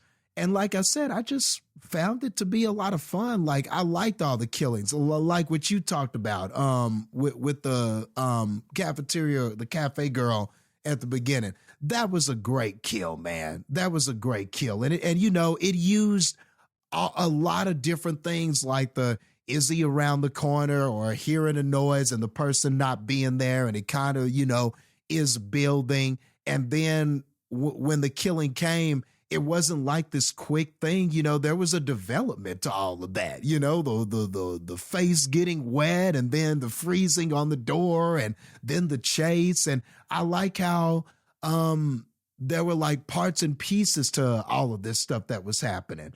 And I just like how he just never killed anybody just the same way. It was never just a stabbing, or it was never just this one thing that killed you. You know, it may start as him trying to stab you, but normally it led into something else that was kind of creative or fun. And I guess I just appreciated that. And a lot of times with these movies too, like the horror villain will, you know, sometimes you question when a movie villain keeps certain people alive and kills other people, and you're like, well, why didn't he just kill them too? Yeah. But when we got to the end of this, there was a reason for that. You know, he wanted certain people all in there together because he felt like what they did on that day was more egregious than the people that he killed. Like, you know, they were greedy, but you were the ones, you know, you were the ones that really caused this. So it's going to be worse for you. He even kind of had that thing going for him. So I thought that was cool. So yeah, all of that worked for me. And then just whenever we get to the end and you found out that it's the Patrick Dempsey police officer or whatever, some of that made sense, and some of that you could see coming, because whenever the killer started using like weapons and, you know, tranquilizer, this person is obviously good with guns, using tranquilizer weapons and, you know, smoke bombs and stuff like that. And even one of the police investigators said he's got to have some sort of military training or something. So I like how those little tidbits were in there too. Like, obviously this was somebody with some experience with weaponry. So I thought that was cool too. I also like how at the parade, he dressed differently. Like, when it came to that, I like how he wasn't in just the John Carver suit the whole time. I like how at that parade and everything, he was actually in the clown costume and attacked them and did some stuff. It wasn't like so stupid where it's like, we gotta have the killer in this costume, in this mask the whole time. I like how he was in a completely different costume and did his stuff, because it would make sense to have to do that with everybody watching you, with people, with the police trying to set a trap and everything like that. And so when it got to the end, and you do find out that it's this cop, even though, yes, is that the most spellbinding, shock, surprise ending? No. I wasn't happy on the level of, oh, it shocked me and this movie is so smart and I loved it like that. But I liked that it was the cop because it made so much sense for everything that was happening. Not just the motivations, but it made sense that he could take the police off the trail because he was the police. It made sense that he could use these weapons and things like that because he's a trained officer. You know what I mean? So all of that kind of checks out. It makes sense why he was one step ahead. It made sense how he knew how to post these things and nobody be able to trace it back to him. It just made sense that, like, all of those little things made sense. So it made sense that this character was somebody in a position of power to do these things, to carry this out. Sometimes when you get to the end of the movie and the killer is a teenager or an angry, you know, you kind of wonder, well, how the hell is he doing all of this? You know what I mean? It's just a teenager. How is he doing all this? I like at the end of this, you know, it was a cop capable of doing all this. You know what I mean? It was pretty cool. You know, I think that's a good thing. It may not have been the most shocking thing, but sometimes I think it's good to praise a movie that just makes sense, that doesn't try to surprise you so much that it's just illogical for the sake of surprise. So I thought it was tight. You're for not that inaccurate reason. on that. Yeah, because, we talk about movies that do that, commit that sin all the time. So I think in that way it was tight. And then, there was some cheesy stuff going on whenever you find out it was him and him going, there are not going to be any leftovers, Jessica, or whatever. Is that a great line? No. But it got a chuckle out of me because that's kind of like some cheesy. To me, I don't think that was written to be a great line. I think that was written to be a cheesy line. That's like one of those things like, there's no leftovers when it comes to John Carver. That's just some Thanksgiving stuff that's corny, but I felt like it was them kind of having fun with it, And then whenever she killed him, which almost was like a Jaws killing with the, with the causing, with the shooting, the explosion and killing there were a lot of, I think, callbacks and things that this movie was trying to do. But even her kind of saying that one-liner was kind of in the spirit of stuff from the 80s and 90s, you're right. You're right, cop man. There are no leftovers. And then, shooting the big, the gas balloon or whatever and blowing him away or whatever. Like, I feel like all of that was just them having fun with it. And that was kind of in the corny spirit that some of these slasher movies always tend to have. And then at the end, when they said they found no body, I liked how they did the ending too. Not so much the end where it was a dream and she wakes up and it's like, oh, damn, it was a dream. Not so much that part, but I did like the part before that where, they're like, oh, everything blew up. There's nothing but ash. I don't see how anybody could survive this, blah, blah, blah. And then you just kind of see this fireman, this person in the fireman gear walking out.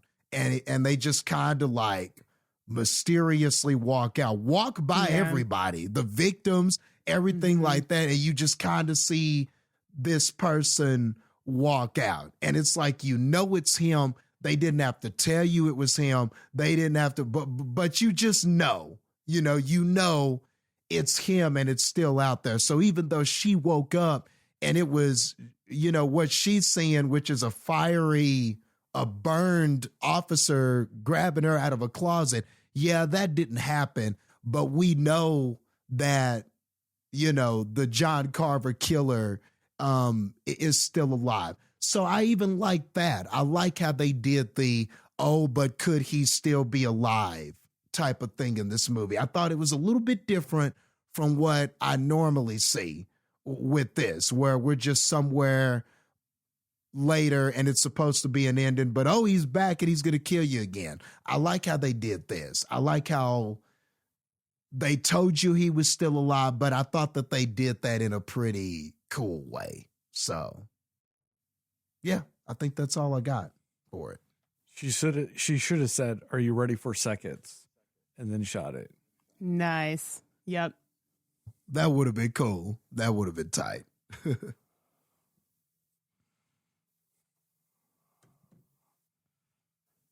All right, Heather, what about you?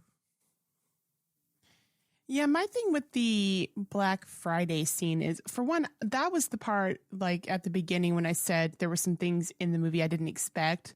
I didn't expect a Black Friday scene. Like, I didn't know that was going to be any part of this movie, but it was it was a little bit amusing because just the build up and like the dramatic, like, you know, creepy music that they started playing when people were lining up and getting in the store was just kind of funny, because you're just like, they're being super dramatic about this Black Friday sale, but then you realize why, and then it made more sense. But like, yeah, it was just a matter too of like, for one, the kids, the main group of kids, I will say, I do think that their their dynamic as friends and the relationships that they had with each other, they didn't feel genuine. They felt like real friends, real people hanging out, and what they would say to each other, stuff like that. I did appreciate that. But like, it was weird too with the kid that was like, oh, before we head to this movie, let's go into a crazy Black Friday sale and try to get in to get a new phone. Like right then. I thought that was an odd choice because it's like, do you really think that you're going to be able to get in right now? I mean, and they did somehow, but like, you know, it was just kind of like, that was a weird choice to be like, oh, I know we're headed to a movie, but let's hit up this Black Friday sale where everybody's lined up and crowded outside for a new phone, like right then and there.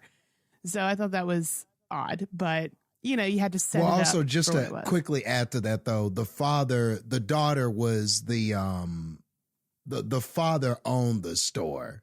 Remember he was the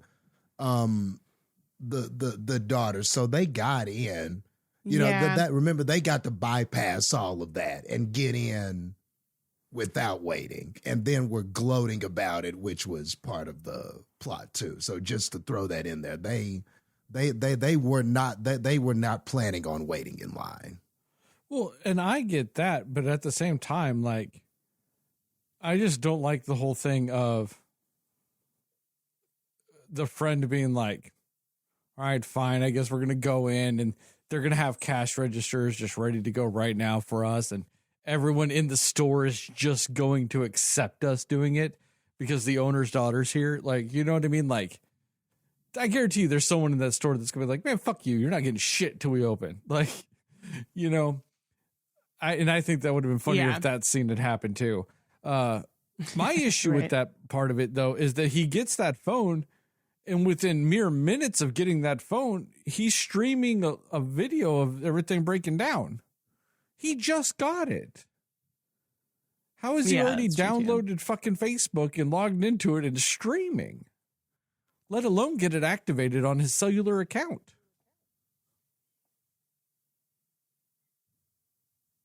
Yep, that's Sorry, fair. I just thought of that too. Didn't he take that girl's phone? Oh, you might be right. He might have taken his girlfriend's phone. Because remember, he was like, give me I could have swore I remember him going, give me that fucking phone. Give me that phone. Give me that phone. Like, didn't he grab her phone and start You may be recording? right on that. You may be right on that. I think he did. Okay. I'm pretty sure he did, but. Yeah. Yeah. And I mean, and you're right too about like, yeah, they probably weren't necessarily expecting they'd have to wait in line, but it was just like, I mean, and then of course they had to set up the movie and what it was and everything like that. But it was just funny because I was like, you're going to like you're supposed to be taking your friends to a movie. And then like, why is this your choice? Like, I don't know. You know, we could have done this a different time, but I know he was just like, no, but I need it now. It's broken or whatever. It was just, I don't know. It was just kind of like, dude, you're on your way to a movie. What is this? But also probably a thing that, you know, younger kids might do. Who knows? But yeah. And also like my thing with the security guard guy who just kind of ran away, like my thing with that too is like, how justified, well, really any of these, but how justified was that target? You know what I mean? Because I'm like, yes, sure. He was like, screw this. I'm not getting into this. And he was probably like, I'm not about to get trampled. I'm not about to get killed for this stupid Black Friday sale. And I can't really blame him for that. You know what I mean? And also, even if he had stayed, they said there was like, what, 2 security guards for the whole thing? And like, what would have been even the chances that he wouldn't have also been killed like the other guard was, right? The other guard got killed, right? And then like, what are the chances that he would have actually been able to even make it to her to help save her, Gina Gershon's character in time anyway? So I'm just kind of like, it's a stretch, and I get it. You know what I mean? Like whatever, but it was just kind of like, that one was a little bit of a stretch for me. Cause I'm like, I get it. I probably would have been like that too. I'd have been like, this job's not worth it. I'm not about to die tonight. I'm going to head out now. You know what I mean? And I just think that was kind of odd for him to be like, you didn't stay to help her. And I'm like, you know what? He would have been trampled over anyway. He was probably target number 1 to get trampled because it's like, get out of my way, security guard. We're going to do what we want, you know? So I just thought that was interesting. I don't know what you guys think about that, but I just thought that was like a stretch for a target of a person. But I guess, you know, you need more kills. And then we got the cat. We got to see the cat and him, you know, be nice to the cat at least. So we got that scene from it, I suppose. But yeah, so I don't know. I was just kind of like iffy on like, I don't know how really involved necessarily you could say he was with what happened to her. But yeah, I mean, also like I'm surprised that nobody mentioned the corn in the ear death, or not death, but like stab, because I thought that was a pretty cool one. Like with the corn on the cob, yeah, that was little tight. things on the side, but that one looked so painful. Like obviously all of them did, but like for some reason it's just like the ringing in the ears after he did it and everything. Like I thought that was a good one though, because it was just kind of also amusing, because it's like, here, corn cob holders, whoop, right in your ears. You know, it was just kind of, it was a fun but also painful looking kill. So I liked that one a lot. But yeah, I think that because the way that they started off with the kills with the lady, you know, in the restaurant, you feel like if this is where they're starting, like it's going to get crazy. It's going to get real crazy with these kills. And it was for a lot of it too. I mean, it was super disturbing at the end too, especially when he's got the stepmom, I guess it was, and he's just like basting her or putting butter on her or whatever he was doing. I was like, this is really disturbing and creepy. But you know, like it just that whole scene too, when they're actually all at the dinner, I think was the most disturbing part, just because you're just like, he's literally making these people into food. This is crazy. But yeah, but I mean, and also my other thing too is I liked Jessica, the main character. She was good. Her boyfriend, actually both of her boyfriends that she has at different times, like the guy with the golden arm, I'm like, I really thought that was going to come into play somewhere else in a bigger way than it did. You know what I mean? Like, it just was like, they kept talking about, oh, he's got this amazing arm and all this stuff. And like, they did one scene where he like threw something to distract, and that was it. And I'm like, I really wanted you to do more with him and his golden arm that he had. But then also like, you know, they're trying to make him look like suspect number one when they're like, oh, he had a career-ending injury and nobody's seen him since. And, you know, they're trying to set it up to look like it was him. And if they hadn't have set it up like that, I actually think like his motivation, if it was him, would have probably been better than anybody else's because his career ended. Like they, you know, that whole incident and him being there when he didn't even want to be there caused his arm to break in an insane way. I don't even know how his arm is like normal at all anymore, you know? So I feel like that he would have had a good motivation for it, but because they already tell you up front, like to suspect him, you know, it's not going to be him. So I was kind of like, which is also sort of a tropey thing that they do. But yeah, I just thought that was funny, because I was like, all this talk about this man's golden arm and it didn't play into anything really. So that was kind of a missed opportunity. And then her boyfriend that she has, like after this guy leaves and disappears for a year. I thought it was a weird choice to make him just completely absent from almost the entire rest of the movie after they figure out these killings are happening. I just don't know why. And I don't know if it's supposed to be because he was supposed to look suspicious because he wasn't there ever. But in either case, I was like, they made him this boyfriend and they made it this big thing that the two guys like hated each other.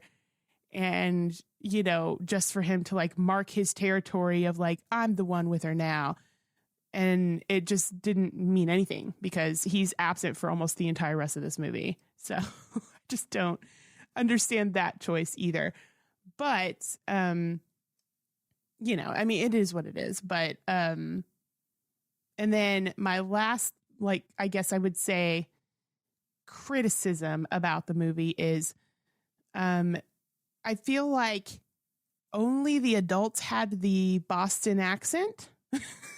And none of the kids did.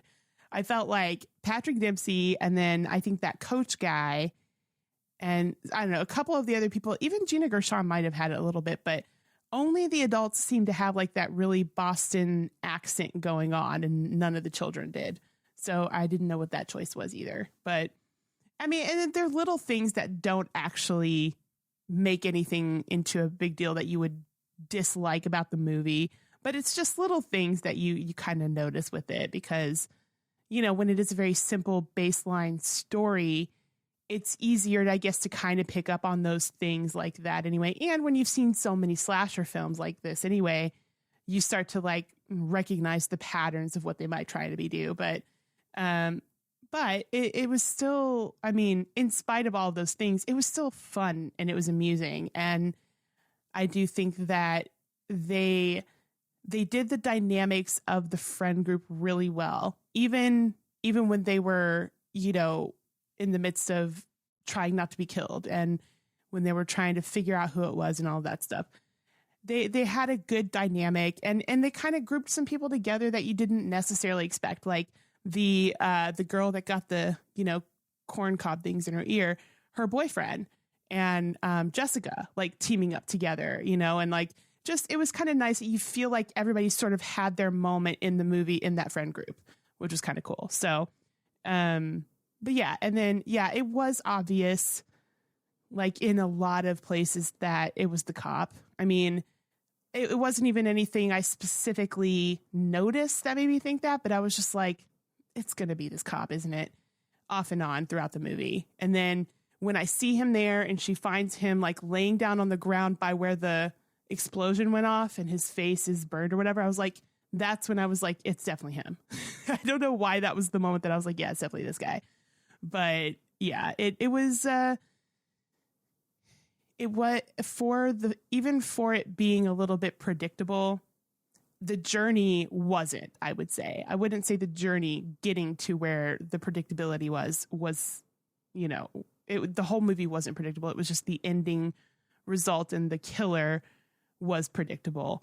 But these kills and things like that, like, they weren't necessarily. I mean, I actually had a legit jump scare on one of mine because it was when I think the guy that was looking for the phone and his girlfriend, when they're walking down the hall and he just like pops up and grabs them. That actually got me. I wasn't expecting it to be right then. You know something's coming and you know it's about to get there. But right then and there, I wasn't expecting it. So it was, it did have a few jump scares there. But yeah, it was just very serviceable as an entertaining holiday themed slasher. So yeah, I did. And I also like the idea of John Carver. I think the name is funny. And also just like the little masks that they're wearing and stuff like that was, it was good. But yeah, it had it had some Halloween vibes, but it had a lot of I Know What You Did Last Summer vibes. And I'm fine with that. But that's just more the category of slasher that I would put this into. But again, overall, it was good enough for me to say, yeah, if somebody wanted to watch it again, I'd watch it. I now have a theory. Do you rate a horror movie killer like as an iconicness, almost based on whether or not you can make their name into the act of killing? Like you said, Jastin, they got carvered. Like, can you make their name a verb for what they do? Yeah. Because like Freddy's gonna Freddy. Jason gonna Jason. As awkward as it is, Michael Myers is gonna Michael Myers. And like some of them, it just doesn't really feel right, Like, is the Jeepers Creepers gonna Jeepers?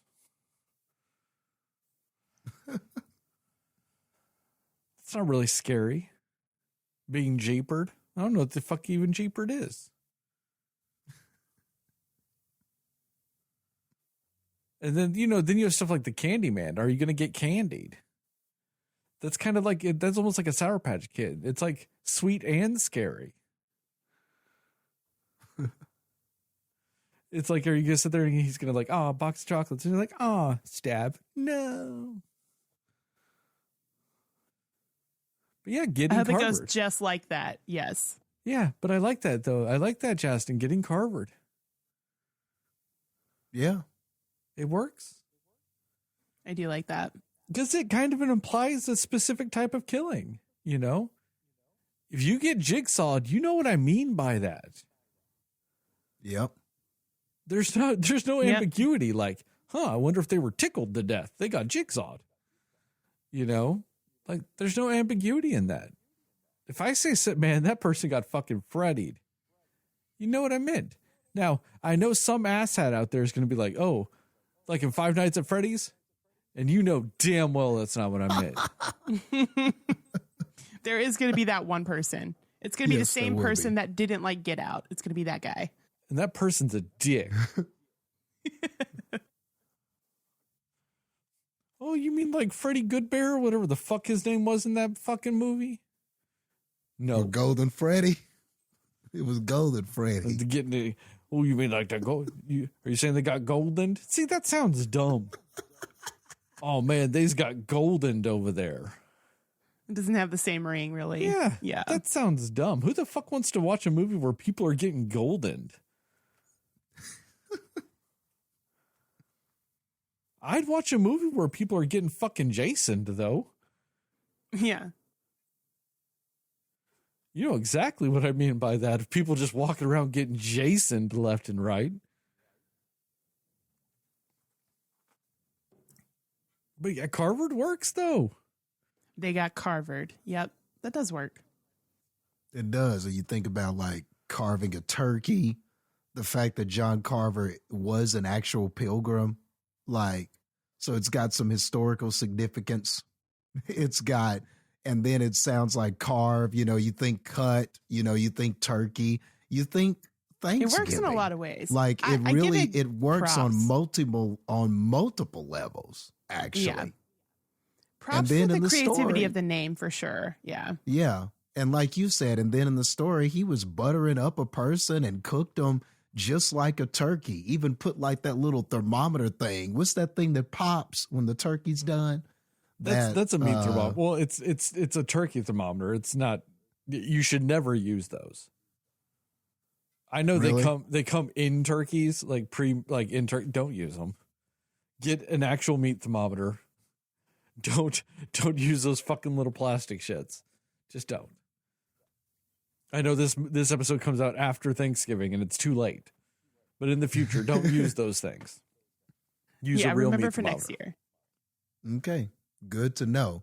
But it was cool how, you know, why would he need to put that in the body that he was cooking? But still, you know, he was very festive in how he cooked these people. You know, he wanted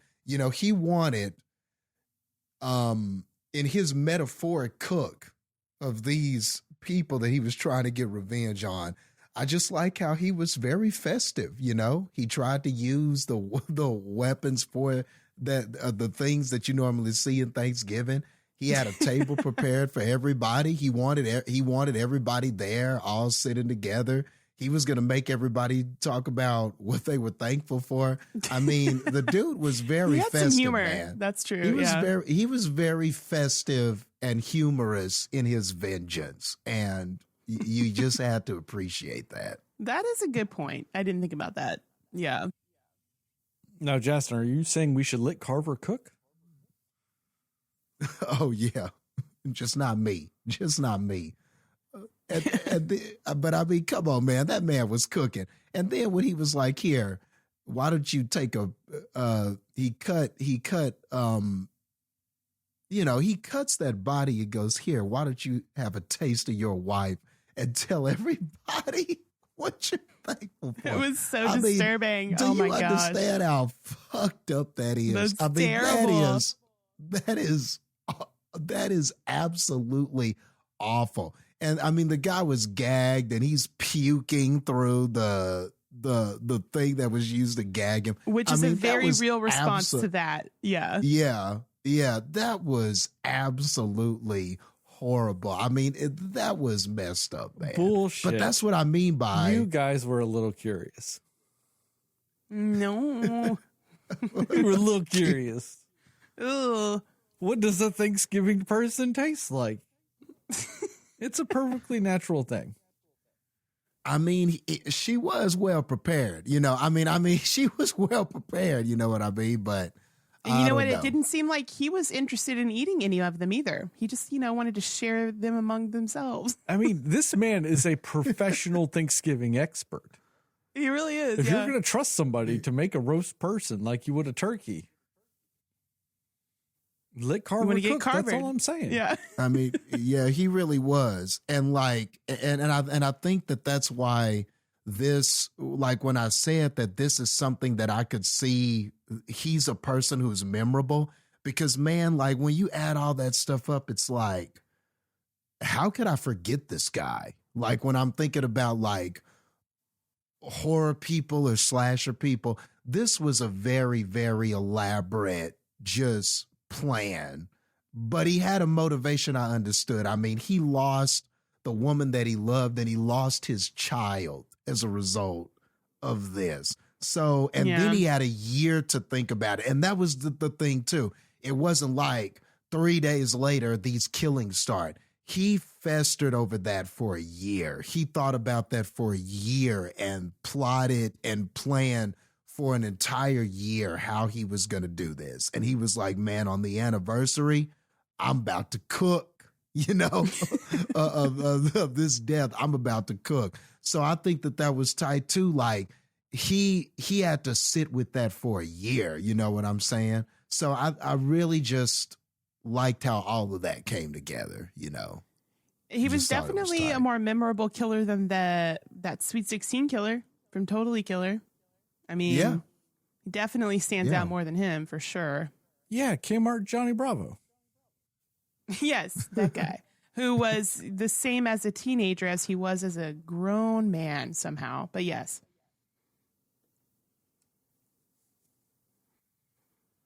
That goes back to what you were saying, though, Jastin, like that teenage killer that's just got like the strength of a grown ass man that's been weight training for 20 years and shit. Like, yeah. Like it's like, okay, how could this person really do all of this? And and Heather made this point earlier too. When he would kill, he was trying to kill you quickly. It was very stealthy. And he was really just trying to strike you quickly and that be it. And if you got away, then he would have to chase you down and do the hard work. But there were kills where he really was trying to avoid the hard work. He was really just trying to avoid doing a lot of struggling or a lot of, letting you sit there and scream and stuff like that. It seemed like he was really trying to get this done. You know what I mean? Unless he planned to capture you. Sorry, that was it. No, that's okay. I was just gonna say that is a good point. Like and that does make him a smart killer because he's not just like, let me just tell you the plot and plan of what I'm doing while you're struggling and then you might get away or something. Like he was just like, I've got a job to do. I just need to kill these people. And that's fair because a lot of times with slashers or with killers, like that's not really how they do it. So that's a fair point. I didn't think about that.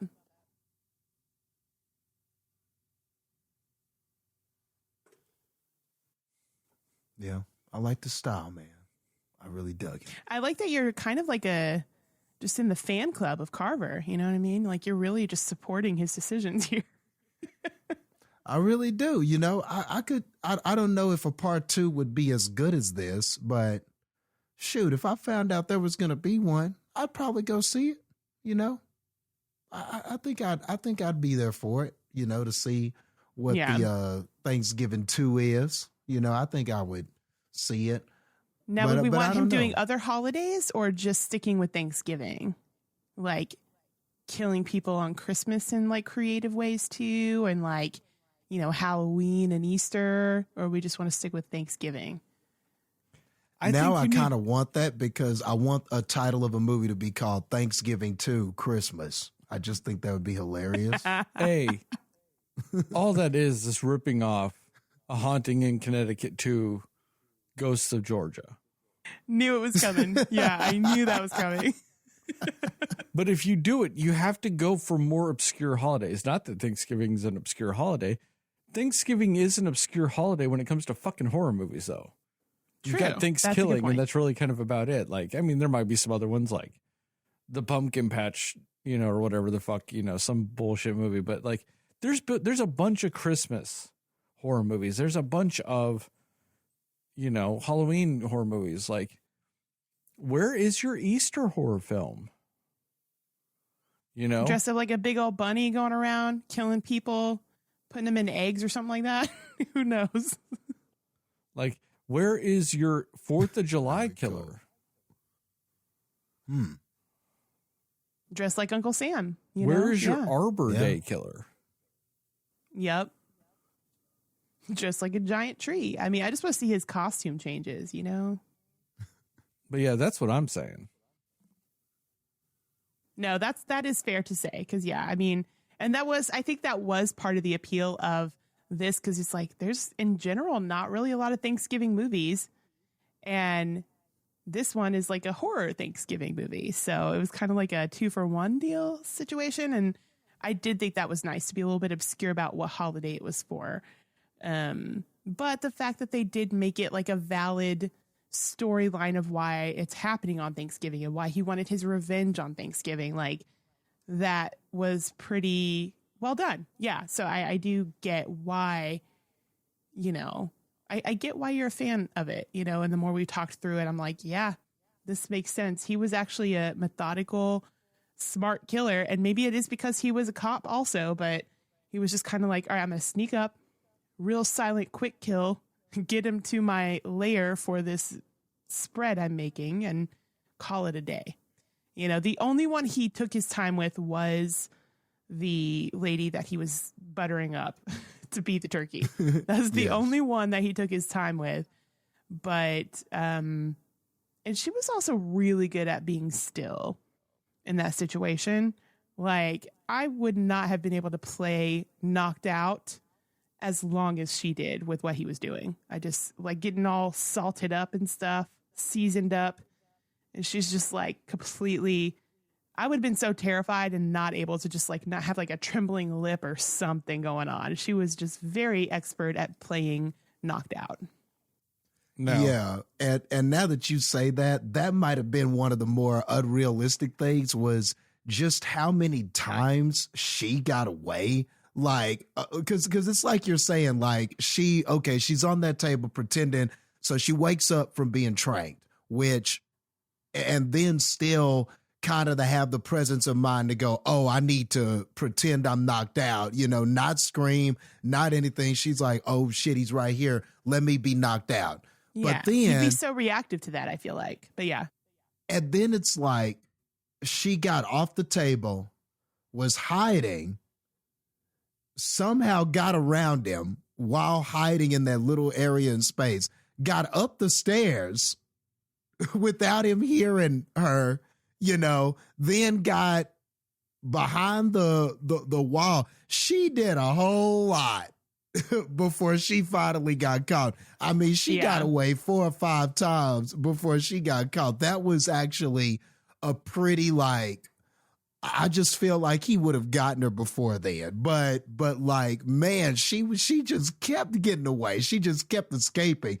And I was like, okay, how is she escaping? Like, he would have, I was like, okay, he would have heard that. Or he would have heard her around that corner, or he would have heard her crawling away in that. And then she was in like, what, a pilgrim outfit? Like, I can only imagine how hard it is to move like freely in something like that. You can't really like move like you would if you're in joggers or something. You know what I mean? Yeah, so, but also, let's be realistic. If you're planning to roast this woman, you don't have clothes on. that is Good point. true. That is true. She would have been naked. And Yeah, I would have most dressed, I likely. would have done it like a turkey. I would have tied the legs together like you do the legs for a turkey. And you would have tied the arms down too. because you don't want them to move or stick out while they cook. You do that to hold them in place so they cook uniformly. I would have done that at that part of the prep already. You know? Yeah.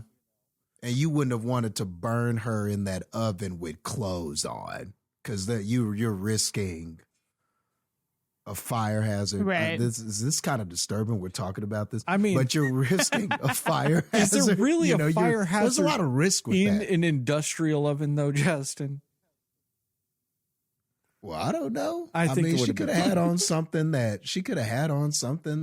I'm just saying, if you're wanting to feed her to people, you don't want melted clothes on. True. But but you saying that, yes, was the biggest reason. Yes, she totally should have been naked. I'm thinking of, the edibility of the food for your guests. Right. Mm-hmm. Yeah. I did also like it was kind of amusing that there was the one girl that was just in the freezer or the fridge or whatever, and like she was supposed to be the wine. So like put the cork in her neck, like I just chilled her in the thing, and like that was pretty amusing. He was very festive, Jastin. You're right. Yeah.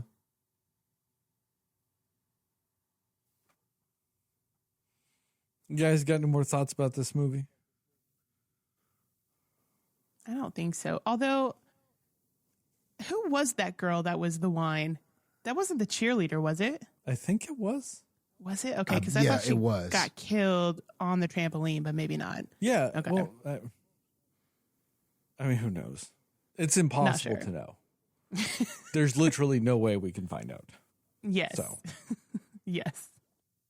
No need to worry about it. Yes.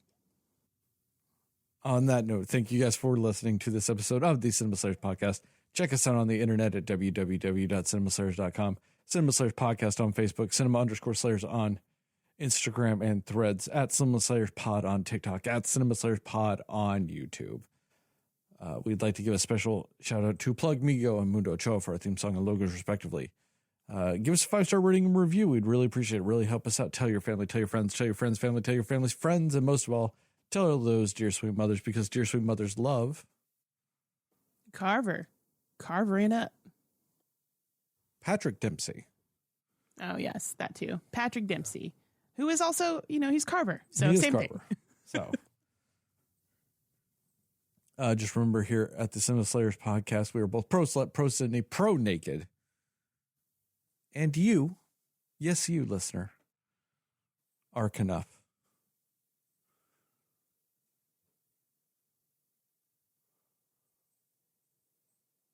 Kind of forgot what I was really supposed to say. Like I wanted to say something else. I wanted to say something Thanksgiving related. And I blanked because I don't really give a fuck about Thanksgiving. So I was just like, what do people say other than happy Thanksgiving? So I'm like, that's weird. Plus, anybody's going to be listening to it after Thanksgiving. So it's got to be a message that works as a post-Thanksgiving message. So are we pro leftovers though? Honestly, Definitely. It depends on what. True. A lot of people make some dry ass stuffing. I don't want no reheated dry ass stuffing. It's drier afterwards. I'm a pro leftovers person that I can eat cold. I don't like reheating my leftovers. I mean, I don't like that either. I'll eat mashed potatoes and turkey and ham and stuffing and green bean casserole, and I'll eat all that shit cold. You eat it once hot whenever you're eating it, and then after that, I'll eat it all cold. I don't give a shit. So that's kind of where I sit. As long as I don't got to reheat it for it to taste good, I'm pro leftover. How do you guys feel about cranberry sauce? I'm a little indifferent. I mean, I've had some that's good. I've had some that I didn't care for, but I've never liked it. Indifferent. Yeah. Yeah, I think I'm indifferent also. I don't like it. I don't love it. I don't necessarily need it. Like if somebody didn't have it at Thanksgiving, I don't think I'd miss it. Like I probably wouldn't even notice that it wasn't there. But when I see it, I'm like, oh, you again. You know, it's just, it just feels like. Must be Thanksgiving because it's never is it must anywhere be else Thanksgiving. ever. It's like the candy corn to me of Thanksgiving. Yeah, like that's fair. That's exactly what it is to me. It is the candy corn of Thanksgiving. That's why I don't fucking eat it. Yep. It's I terrible. do not like candy corn. I'll say I like cranberry sauce better than I like candy corn. For I sure. like them about the same. I ate them once, and that is all I've ever needed to eat for the entirety of my life. I am not and I one of can't those people remember- that needs No, to I'm read like taste you, shit. dude. Yeah. Like, I can't remember the last time I actually ate the cranberry sauce. I just know, I don't think it's nasty per se, but I can't remember the last time I ate it. I'm not like, oh, let me get some of that cran sauce. You know, it's just. I mean, I guess it's not nasty. I'm not going to eat it and be like, ugh. Like, you know, like, and the same with candy corn. I guess, you know, candy corn, I guess, is not nasty. It's just yeah, I can. not good. Yeah. You know, like I had it once and I went, man, that's a flavor profile that I never need. I'm again. done with. Like, when you get to the end of your Halloween candy and there's some candy corn left, do you just eat it so you can finish the candy or do you throw that away? I Do throw it you away. think I'm trick or treating? I kind of hope I you don't are, know. but no. Maybe you left it out for people, or maybe you eat it. Maybe you went to Justin. a party at work or But something like why? that. There's a lot of situations you could have candy. But Jastin, if I'm going to buy Halloween candy and I don't like candy corn, why would I buy any package of candy that has it? Well, I'm just saying, what if you got a bunch of it and it was in there? See, this is what I do when I buy Halloween candy. I don't buy shit because I'm like, man, maybe these kids will like it. I buy it so my ass can eat it. Got it. If there's any left over. No, doesn't matter if Or it's just left eat it, over or okay. not. I'm going to fucking eat it. It's going to be left over by the sheer fact that I could not give it away because it's already ate. Like, you know what I mean? I'm buying that candy for me.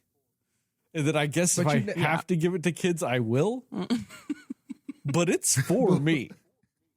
But what about your fellow coworkers and stuff? You never been surprised with a little like fun Fuck my bag or some shit? coworkers. I ain't buying them fucking candy. What the fuck? But I mean, have they never surprised you with a fun bag? They never been like, hey, Sterling, hey, you son of a bitch, here's a fun bag, you know, enjoy it or something. You know, they don't ever give you no fun bags, man. Justin, I don't think it's appropriate for us to talk on a podcast whether or not I have ever experienced coworker fun bags. I have. That's besides the point. Wasn't candy related.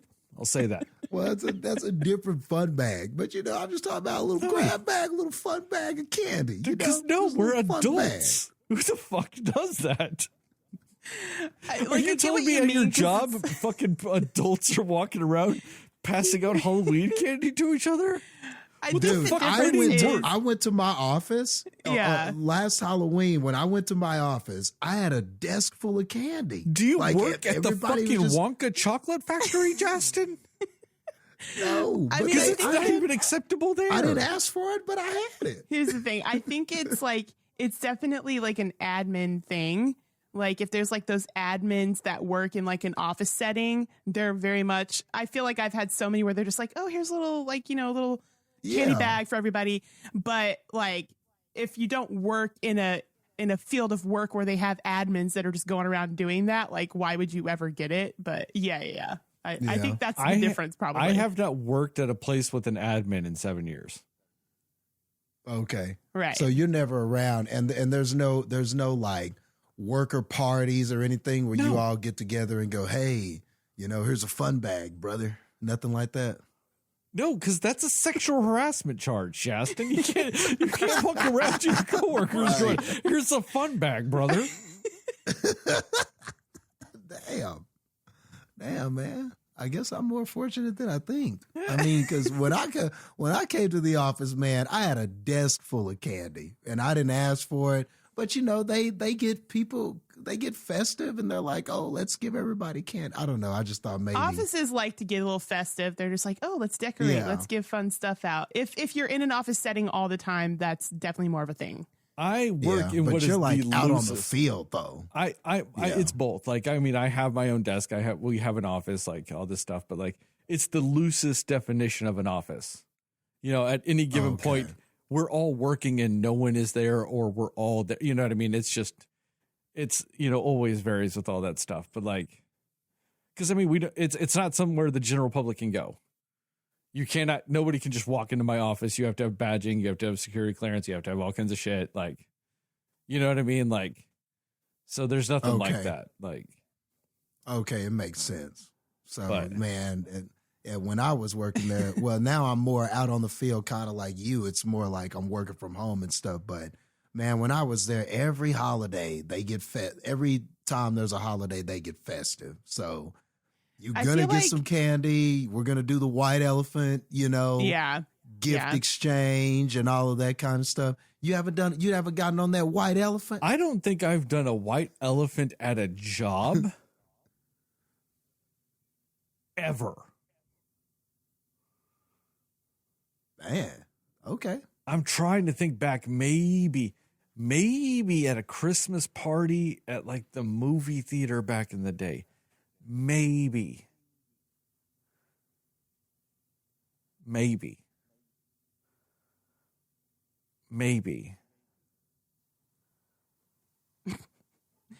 I honestly also now just want Jastin trying to be nice to go around to people with candy to be like, here you go. Here's a fun bag. Don't do that, Jastin. You will get arrested or fired. That is sexual harassment. You can't say that.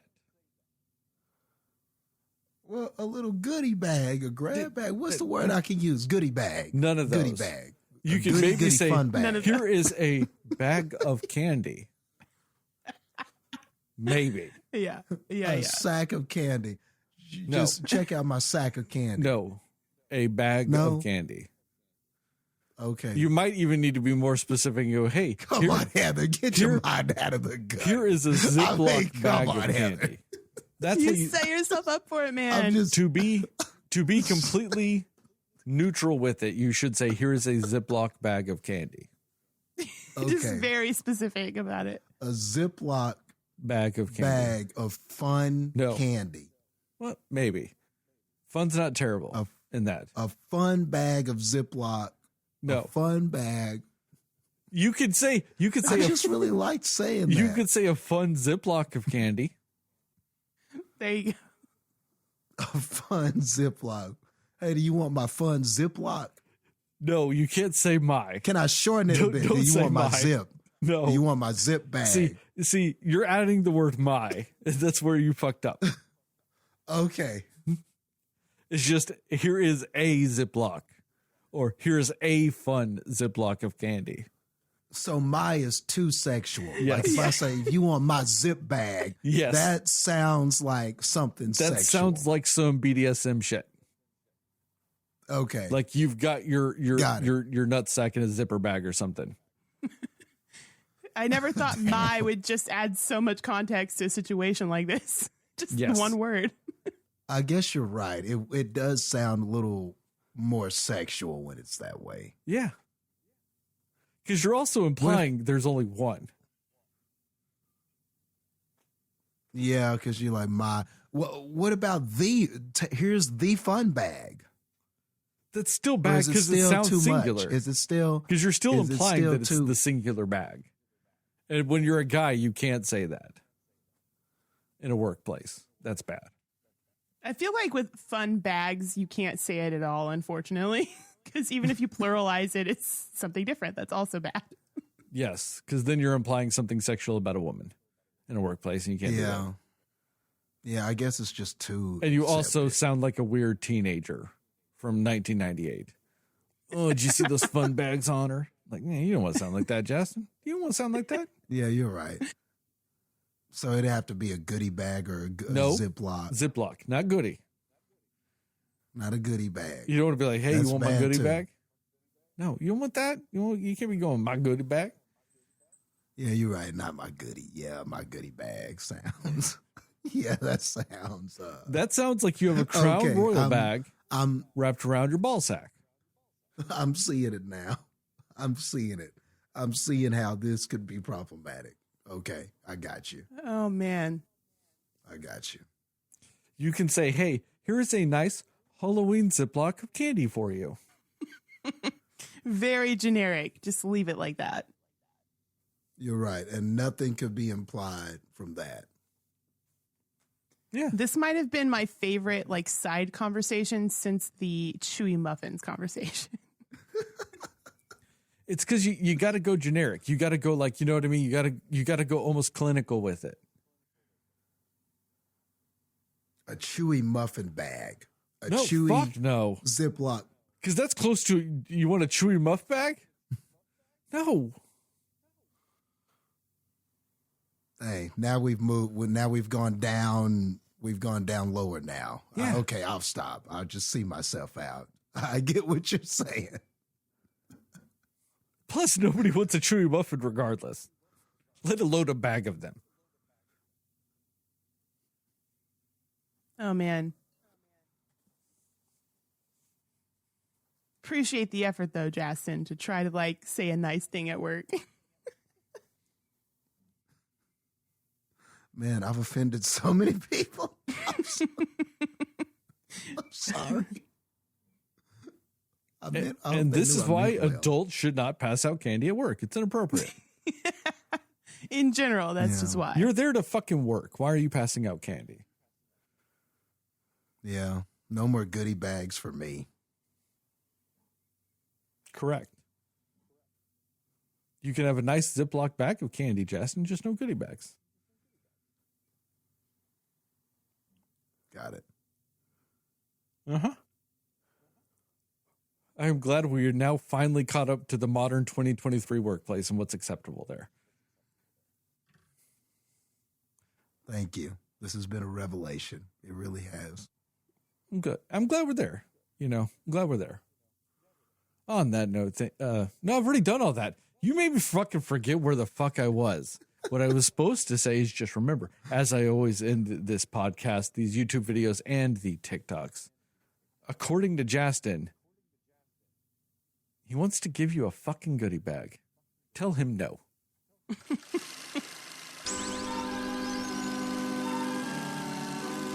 The only time you've broken the streak of normal. That's how important this message is. Somebody listen to me. Yes, you have to tell him no. Nobody knows anything but you. If he comes offering you a goodie bag, you tell him no. All right. That's bad. Ready? Come on. We're at work. This is inappropriate. And Moon Knight is the Best Picture winner. Nice. Oh, got it in. Had to get it in. But more importantly, Jastin, you can't walk around giving out goodie bags. That's bad.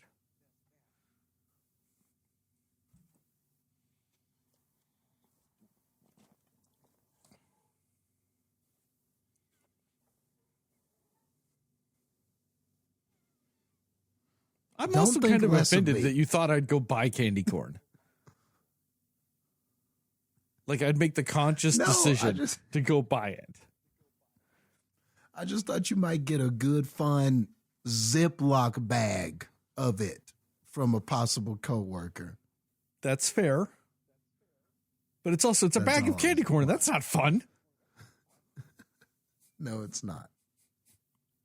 That's how you know they're an enemy. Like nobody knowingly walks around going, here's a bag of candy corn. 'Cause you're friends. Do you know how intimate of a friend you would have to be on whether or not you knew if somebody liked candy corn? That is too close of a friend to be working together. That is not okay for a work environment to be that close of friends at work. Damn. It's too intimate. And I get it because I essentially like the candy corn of candies for Easter. I am the guy that goes and eats bags of black jelly beans. Oh, those are the candy corn. Easter. That's the candy corn of Easter. I don't. Yeah. And I am that guy. I am the guy that's like, ooh, don't mind if I do. Because it's the only time of year where they sell bags of black jelly beans. Yeah. Nah, son, I can't do those. I can't. Yeah. No, sir. And I get it. Not me. No one man. can. That's why I don't buy them for other people. I just eat them myself. Because I understand it's really not socially acceptable that I eat those. There is something wrong with me. And that's why I eat them. I get it. You know, I buy them and for my ex-wife's mom because she likes them. You know what I mean? I'm not doing it because I'm like, you're my ex-mother-in-law. Ha, fuck you. Here's some black jelly beans. She likes them. She's the only other person I know that likes them. So I buy me and her both a bag. You know, like, and that's it. Because, you know, I don't try to force my black jelly bean on other people. That's rude. Why is it all of a sudden socially acceptable to push candy corn on people just because it's fucking Halloween? It's the same thing. Like, would you not be mad if you were doing an Easter egg hunt at work? Because apparently you do shit like that at work. Like, if you're doing an Easter egg hunt at work and you got an Easter egg of black jelly beans, wouldn't you be offended that somebody actually made that? Yeah, I'd be a little upset. Yeah. I'd be disappointed. I'm like, really? I had to pick this one, or they had to pick this for me. Why? Yeah. What is my life? It's the same as somebody passing out candy corn. Just, you know, you might not be guaranteed that you're getting the candy corn bag, but just the fact that they thought you could. It's rude. And not acceptable at a workplace. Well, you know, there's always that one person that thinks, oh, I like this, so therefore everybody likes it. And they haven't accepted that what they like is weird, kind of, or it's not genuinely accepted as something that's likable, but they like it. So they're just like, oh, I just want to share with other people. But everybody else is like, no, you know, sometimes that happens. Yeah, and that person's a dick. Because they never like anything normal. It's never like, I love Kit Kats, so I buy everybody Kit Kats. It's never that. It's, I liked eating wax lips as a kid, so that's all I buy for Halloween. Like, no, you're the fucking weird one. Stop it.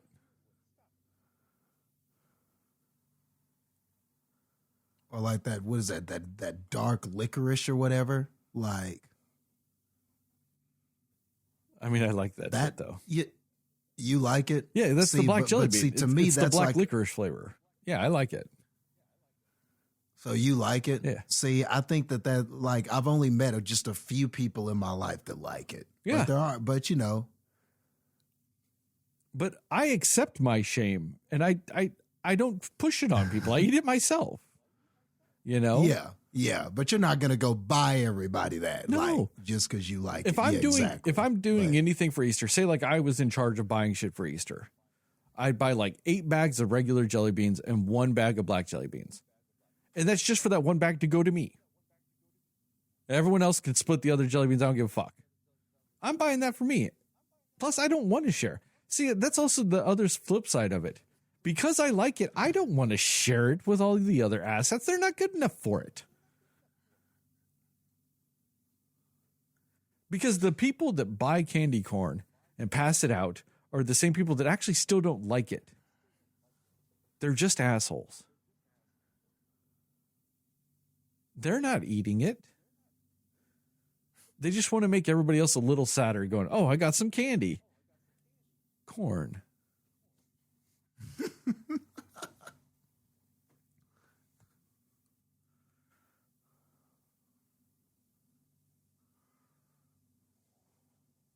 I really want some black jelly beans now.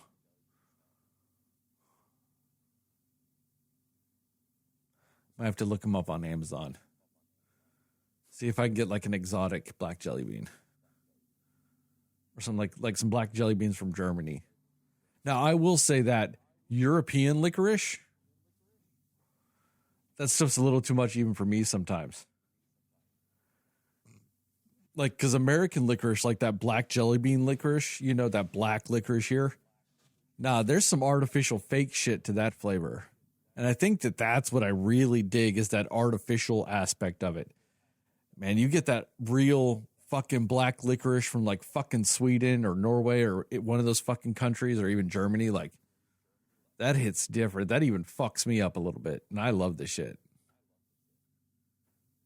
So, Like, is it just super sweet or like No, why would that? it's just, the way it's it's the same flavor. It's just like it weirdly, like the American version, like it's like it tailors itself to one part of the flavor, where the European one is like subtle on that flavor and like more sharp on a different part of the flavor. You know what I mean? Because it's all based on a loop. The not a root. Well, part of it's a root, but then also the star anise. It's not technically, it's spice technically. It's all based around that flavor. You know, when people say like notes of licorice, you know, so it's like, it's just a weird balance thing. You know what I mean? It's kind of like what I would assume would be like some of the differences in root beers. Cause you know, root beers are all based around, it's all based around sarsaparilla, you know. That's the root from root beer, sarsaparilla. So it's like, are they targeting maybe the sweet side or the bitter side? You know what I mean? Like maybe they're amping up the sweet and lowering the bitter of this, you know, like it's just like a little bit of a balance difference with the sweet and the bitter and the pungentness of it. It's just all over the place. I'll still eat it. Gotcha. Don't get me wrong, but anytime I get like pure, like true, like European licorice, it does knock me a little bit too. So, but it's tasty. It still tastes like licorice. We can get you real fucked up, Jastin. We can get you to drink some Jaeger, get you drunk, and it tastes like licorice. Oh. Okay. You get that shit ice cold, man, it fucking hits. Telling you, fucking good shit when it's cold.